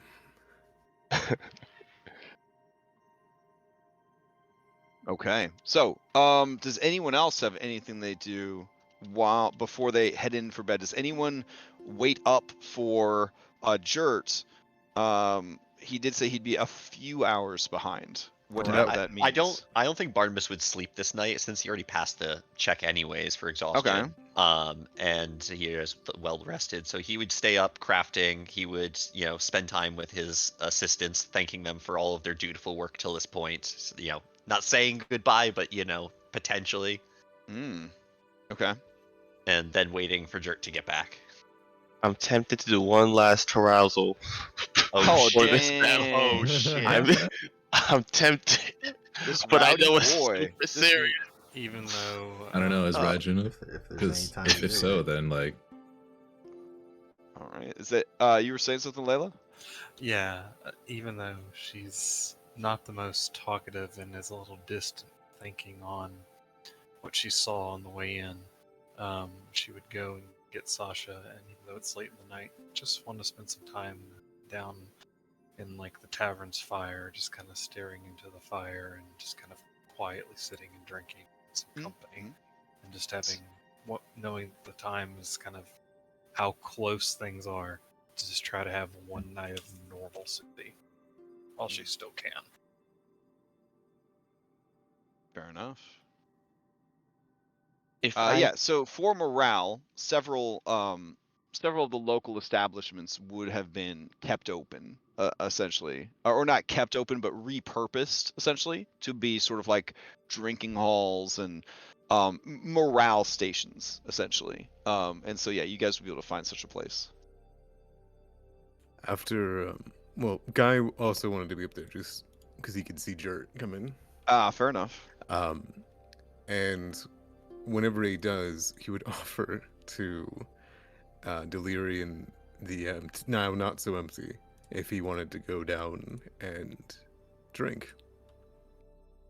Or if he wants him to bring up some for him. Okay. Hey, he used to have a bard. So yeah, I don't know. that's true. That's true. Give me a follow-up persuasion check on that one. Yeah, that's fine. you should know that that's 20 is fine. Oh wow. Okay. Yeah. So he would say, let's see. He would say, "It is best I stay away from the people. I would not want to frighten them or harm them by accident." Nonsense! With me besides you, there is no way that would happen. Besides, we're friends, and a friend of Guy is a friend of Brindol. And I mean, there is nothing more morale boosting than having an actual dragon, such as yourself, drinking alongside them, ready to defend them in the battle. It's one thing to see you up here, it's another thing to see you in the city. He seems pretty uncomfortable with the whole idea, but he says, "You're right. My great presence would be a comfort to them. But would any be so undisciplined as to drink this late into the evening, with the threat of war at their doorstep?" Some may. Some may need it for the courage. Perhaps they will not drink as much knowing you're there. Okay. Yeah, so he would join you, and I will say this, by the time you guys those of you that are going to sort of go to these morale halls, it is a somber and quiet environment there, because the people that are up are terrified because they've looked over the city gates and they saw, not from the air, but from the city gates, just what this fug is setting up on their doorstep, and they are terrified. Yeah. What were you saying? I think it was Aragorn. Were you saying something? Oh, I was just determining whether or not I wanted to rouse, because Oh man, it's his last day. He might die tomorrow. He That's wants true. to go out with good feelings. I mean, Yeah. I mean, no one I think would fault you for that. or if I end up outside Brindle, that's the thing. Actions have consequences, my dude. That Yeah. did happen to me the last time we caroused. I wound Yeah. up widely outside of town. Yeah, Do but it, you coward! Ooh, you know what? You know what?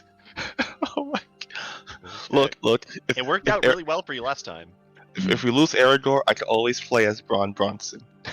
Wow. All right, fair enough.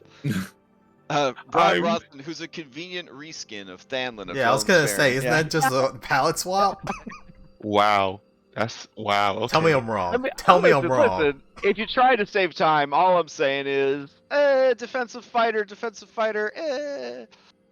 All right, Okay, so, sure. Yes, spade, I will spade. roll in carousel. all right, I will put you in a carousal section. Can I that is invite too- Orion? Nope. Anyone that's that's not too happening. close to Aragorn has to do carousal. Orion would have gotten back and seen if either Golden Brow or Starsinger was still awake, just to see if they have any new information for us. Well, as a superior species, she only requires 4 hours of reverie. So it is likely that she is probably still awake at 1:30 in the morning. Okay. Yeah, just if aside from actually seeing what's outside, if there's been any other updates that she has, and then Orion would stay up for Jert to return, and just kind of just staring out at the army that's outside. Okay. Probably just whispering into the bow. I did promise you a great hunt, did I not? The prey has shown up to our doorstep. The axe, or not the axe, excuse me, the bow. Damn. The bow thrums with power and eagerness. That was so fucking cool. You know what? I take it back. I don't want to carouse. This is too important to do something like that. I Okay, take it okay. back. I take it back. I'm just in the way for Some Jert. might call this character growth. I call this human being growth. That's incredible. Yeah. Wow. Suspicious for a dwarf like Aragorn. You say I'm not dwarf enough. You know what? Fuck you. We're carousing. All right. Yeah, I was about to say your two dwarf subordinates see you heading away from the carousal section, and Esha says, "Where are you going? Did you forget something? It's the night before. Could be the last night before a battle. We'd be fools not to make the best of it." You're damn right. Come with me. We drink till morning. And then some. She says, "Come with me. We're heading the right way." Okay, then that too. All right, I take it back. This is not player or character growth. All right. Oh, wow. So roll the 100? Not yet. Not yet. It's actually a Please, much that's bigger a number three. now. That's the 300 table, my boy. All right, Wait. so, Layla, are you guys carousing, or are you just having like a nice evening together? A nice evening All right. together. Guy, are you and Dilerian the Emptiness carousing, or are you having a nice evening? We're performing. Oh, okay. So his intent is for morale. He's gonna sing the song I just threw in the chat. Written for Brindol, and Forth to the Battle, and just he's spending the night getting everyone hyped more than wallowing in what's going to come. I don't know if Guy knew this about Wind Dragons ahead of time, but they are a big fan of music. Because music is sound, and sound is air being manipulated, and wind is air being manipulated. He is able to, like a velociraptor from the second book, he is able to play his own skull and horns like an ocarina. And so he creates beautiful fluting music that is both haunting and uplifting to accompany your song. I mean, dude dated a bard. There's some overlaps here. So, yeah.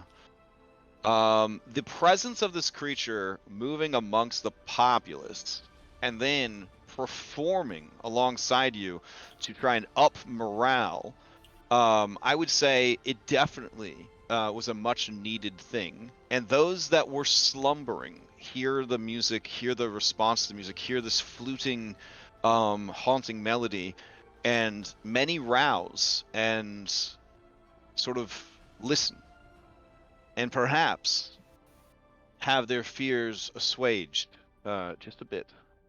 and maybe even with a army outside the walls, hoping to hear nothing but silence and fear. Instead, they hear music and joy. Okay. Do you want to read it or? I would, Okay. but I have a throat problem. Oh, okay, okay. Do you want me to try to read it? I won't read it as good, but I'll try. I'll try. I mean, And if you would like me to, it I is. will 100% not gonna sing it, but I could read it for you if your throat's hurting. Please. Okay, okay. So Guy, you know, does a couple of numbers to warm up because, you know, resurrection sickness and all that. Once he feels that the crowd has finally paid suitable attention, and realizing this Dylarian has a weakness for music, he begins to sing a ballad that is inspirational, but also in its own way demanding of its audience, challenging them to rise and sort of face the challenges that have been delivered to their doorstep. And so the lyrics read, forth to the battle, onward the fight, swift as the eagle in his flight. Let not the sunlight o'er our pathway close, till we o'erthrow our goblin foes. Strong as yonder foaming tide, rushing down the mountainside. Be ye ready, sword and spear, pour upon the spoiler near. Winds that float o'er us bid the tyrant quail, ne'er shall his ruffian bands prevail. Morning shall view us fetterless and free, slaves ne'er shall Brindol's children be. Heaven our arms with conquest bless, all our bitter wrongs redress. Strike the harp, awake the cry, valor's sons, fear not to die. And with those final words, as they carry across the crowd, the people take up the chant and begin to shout that valor's sons fear not to die. Hey, Haranzo, this is the worst time to blow your nose into the mic. I'm gonna have to serve rebuke you for 3 days. 3 days dungeon. Boop. All right. So, with all that kind of transpiring, and the morale struggling and fighting to rebuild, maintain, and possibly build stronger still for what is to come, almost in response to this song, come the haunting sounds of the Red Hands music as well. And perhaps war singers perform the same great feat to their own troops, who ready themselves to die in glorious battle in the days that are to come. Yeah, but is it Bithriax the Burning King singing? Oh, who knows? He might be like that red panda from like that one Netflix show where he seems pretty, you know, pretty businessman, but then like you give him a mic in the karaoke bar and he's like fucking death metal and all that. We don't know. I don't know for sure. I don't know for sure. But so you telling me this battle has become a Bardoff? Well, I'm gonna say this. That Guy, with the roles that he has had thus far, could easily keep the attention and the focus of the people to, in his own way, preemptively strike against those haunting drums and horns of war that would be kind of echoing throughout the area. Because, yeah, I mean, psychological warfare during a siege, they want to make sure that you guys are, you know, are aware that they are here. But Guy, this is what the people needed for sure. And to have this moment, this night, when they needed it most, you know that this is picking up the crumbling remains of their morale and giving them an opportunity to sort of piece that back together. All right. So, I guess we must all face the consequences of Carsophona's actions now. All right. I just want to let you know, blame Lutz, because he said I couldn't be a dwarf enough. I don't know if that's how that works. It's still your decision at the end of the day, buddy. You can't blame Jack on me. Yeah, I don't know if that's how that works. But it's important that you commit, no matter what you're doing. But I have heard rumors that Lex rolled on the council table and really put a big F in the A, if you know what I mean, for his Curse of Strahd game. I don't know. I mean, if Anyways, we were... So, I'm gonna just say, it's the meme. He has his hand over the big red button. He's sweating over there. It's not me who pressed his hand onto that button. That's on you. That's all I'm gonna say. Right. So I need you to roll a D223. Such things are possible in cyberspace.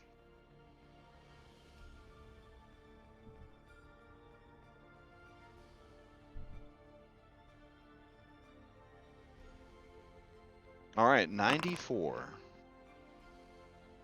Oh, you know what? Why don't you give me 3 more rolls so I can see if your companions could be roped into whatever nonsense you get into, if it would make sense for them. So just hit up arrow, enter, up arrow, enter. Remember that in Foundry, if you hit up arrow, it shows you the last thing that you typed. Oh, okay.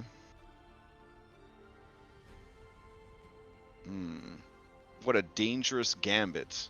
Oh no. Alright. Alright, let's see. Let me try to arrange these things in a way that would make sense. Okay, and then 190. I was about to say, like, people have asked me this before. They're like, listen, bro, my wife, when you talk like Sidon, I'm worried she's gonna leave me for Sidon. Why don't you just sound like Sidon all the time? It's like, because I sound like this all the time. This is my fucking voice. Like, what? Just talk like Sidon all the time. I don't see the issue. Just do it. I gotta ask Sven, do you talk like Jert 24/7? Like, or I mean, it's an accent with a little bit of gravel, but. Okay. Well, I'm just saying, like, these character voices, like, they're character voices, you know? Like, I mean, yeah, Guy's player, Cryptid, has an amazing voice normally, but he raises, like, a lot of the, I don't know all the sound words, but I think it's like, he raises the pitch of his voice a little bit to sound less like Corpse Husband and more like Sexy Bard. So, yeah, like, there's definitely effort goes into character voices. It's weird that this is my more relaxed voice than Guy. God forbid I sound like Nomamile in real life. Jeez, that'd be horrible.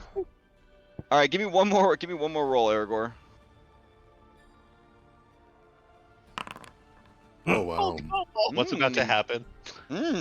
Okay. Oh no! Brindle detonates. Yeah, I mean that's a 1 on a almost 300 table. Holy shit! All right. All right. Give me a D3. That number 1, I want to see who it affects because it's relatively important. Oh no. All right. Damn. So whatever happened last night, Raijin died. Oh my god. Oh. But a wandering druid, convenient because there are druids nearby, reincarnated him. Oh my god. No. Ray finally got her revenge. Alright. Oh my god. Alright, hold on. Let me get my huge reincarnation table. I feel like he'll be happy about it because that's just a new body. He gets to do all the like weird shit he does. New experiences. Yeah. Okay. Give me a D100. Since you brought this upon everyone. Oh my fucking god. Okay. This is all over again. Alright. Give me another D100. Please don't. There's no way it can be another one, right? No shot. There's no way. Please. Okay. Alright. There's a 1 in there. There's a 1 in there.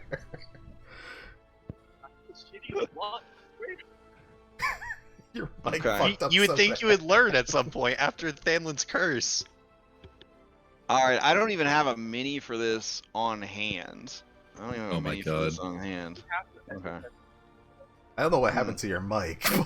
You sound Oh, like you're in me? a tunnel far away. Oh, I sound like I'm Carson. underwater? No. I'm No, talking about Carsifona. yeah, Carsifona. Okay. Swim back to the surface, Carsifona. Pull All up, right. pull up. He comes back based on that initial one. He comes back as a rust monster. Oh my god. But I don't even have a rust. I don't. You usually have a rust monster. I don't think I How- have a rust monster on hand. This is bad, isn't it? I don't know much about them, but I understand they're bad. Well, they're real horny for metal, so Oh, we can't be friends. yeah. Okay, that's a weird thing to come back as, but you know, Quick, kill him again. Throw him towards the honestly. throw him towards the red hand. They'll wear armor and stuff. Oh, they're gonna kill him real fast. Yeah, the question is, Rust would- Monster with bard levels? Ooh.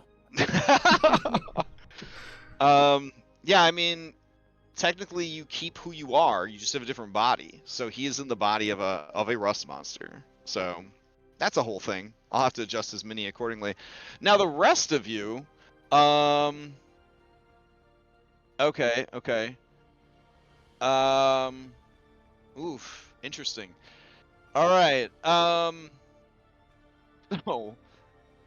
you have a pretty good night, Aragorn, and at one point you do lose track of your three friends as you are out carousing, but you're sure they'll be fine. You're sure they'll be fine. And whatever transpired last night doesn't seem to have any immediate impact on your life one way or the other. But I do need to just add something to your character sheet so we don't forget. Oh boy. God, it looks like a giant flea. There we go. Black Dot, we see you again. Let's see. Tendal wakes up in an alley. A group of soldiers are poking him with the points of spears, wondering whether or not he is dead or alive. When he starts to stir, they cry out and run away.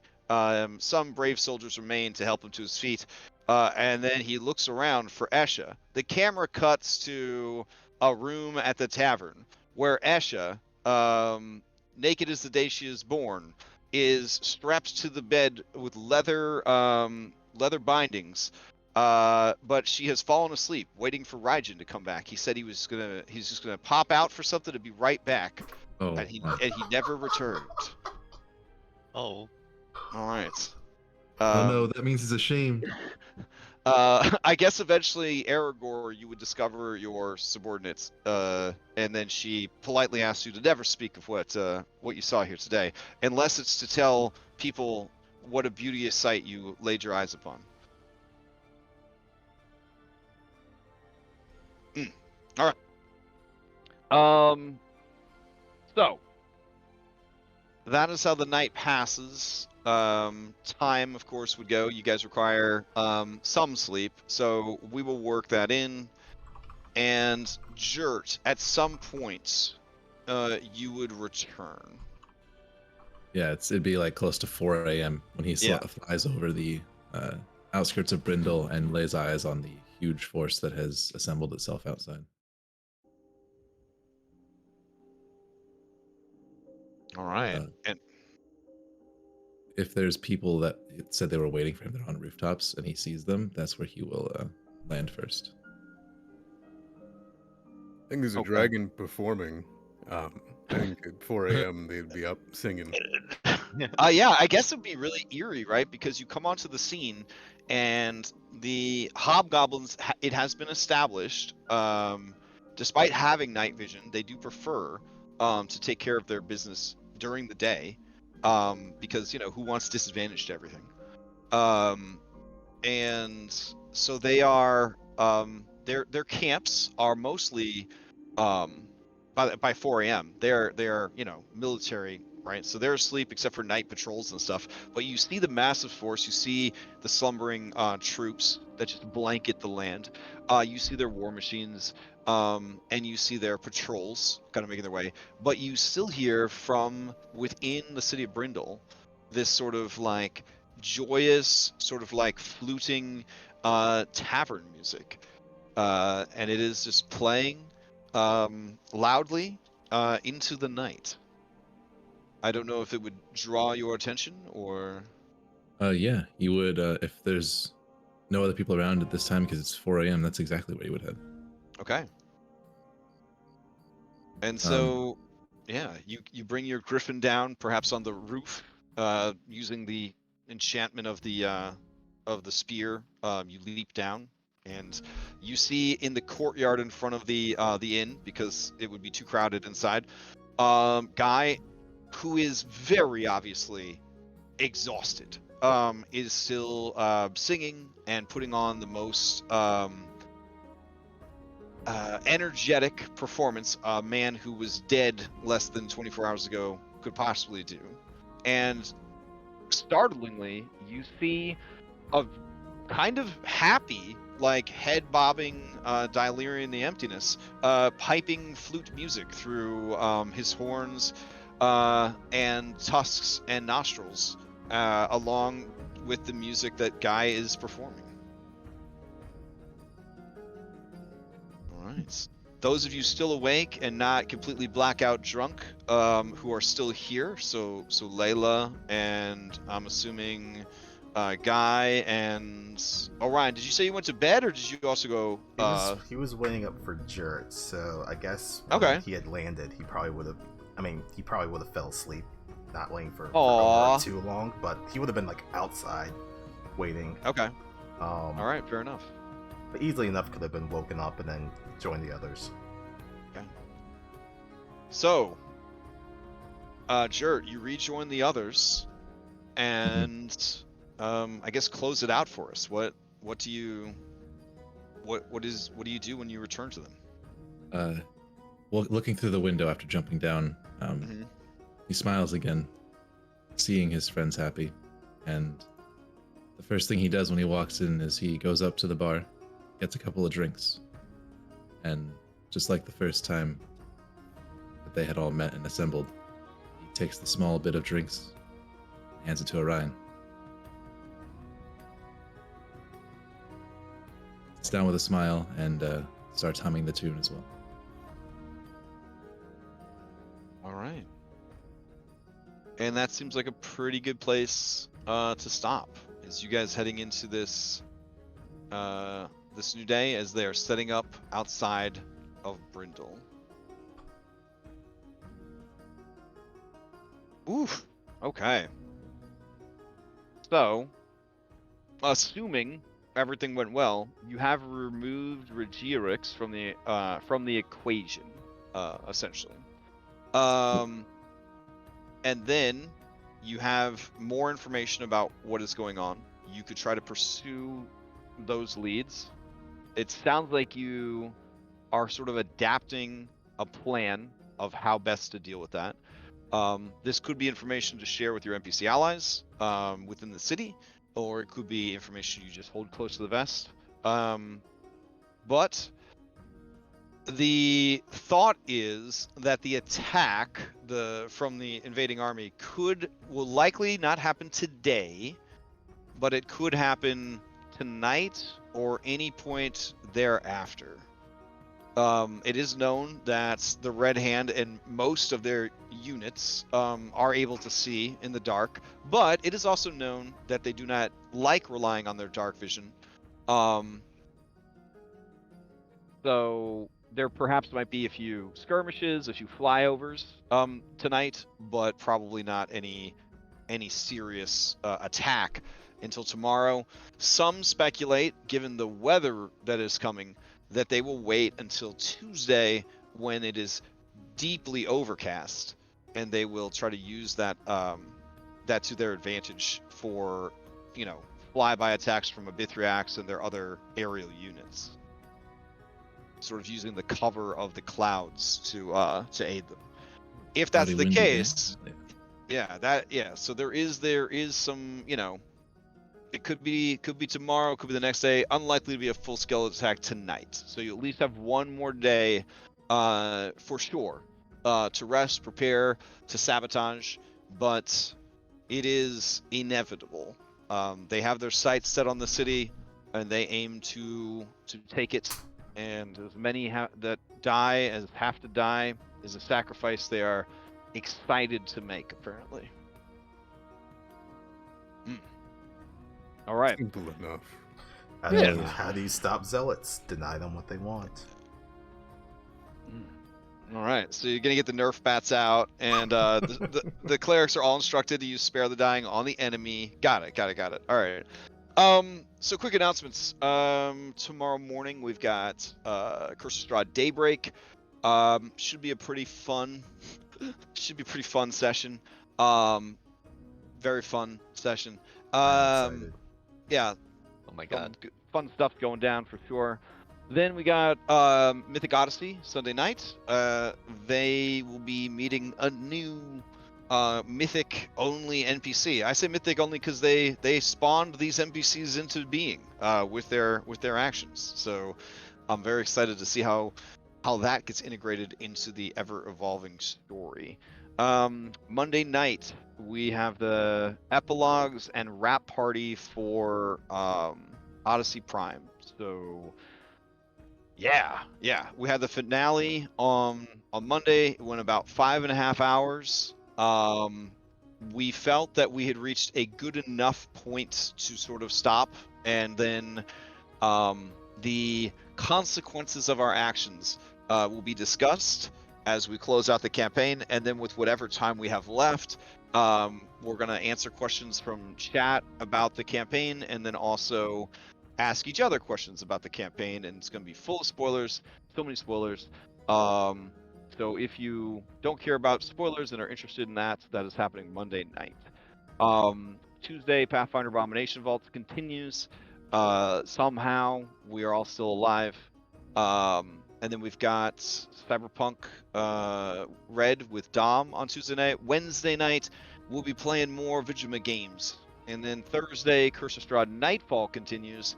They are racing against the clock to go to a thing and do stuff. That's all I can say. But there's a lot of stress and pressure about whether or not they're going to make it to the place that they need to be by the time they need to be there. And I'm very interested and excited to see how that turns out. I don't know what we're doing Friday. Might have a podcast, might not. And then Saturday morning, we will be back here where I think like the Battle of Brindol will be underway. So, anyone else have any announcements before we adjourn? I have one question. Sure. Since this factoration is going to inspire this session, could I add it to my roll? It only goes on D20s. You rolled a D222, 32, something like that. Yeah, the one exception though. It's only for D20s though. Oh damn. It's okay. All right. It's okay. All right. And don't worry, Raijin's gonna find the best of any situation. So be it a rust monster, just a dietary change. Nothing's changed. Nothing's changed, baby. He's still okay. An incredible amount of persuasion to persuade people to give him their armor. Oh yeah, absolutely. I mean, the whole region, yeah, we'll be following Druid rules by the end of the year. Yep. Wonderful. All right. Any other announcements before we adjourn? Okay.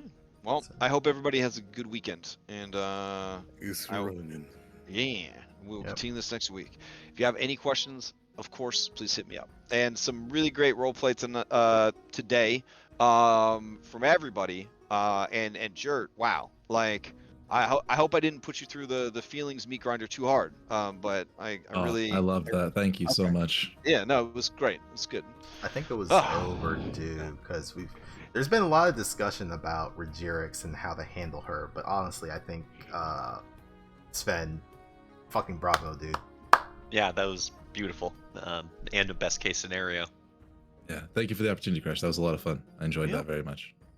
Yeah, as I was prepping her lair, just in case before the game this morning, I was like, yeah, I didn't actually prep this because I thought that they were kind of done with the Regiarix, but I underestimated that.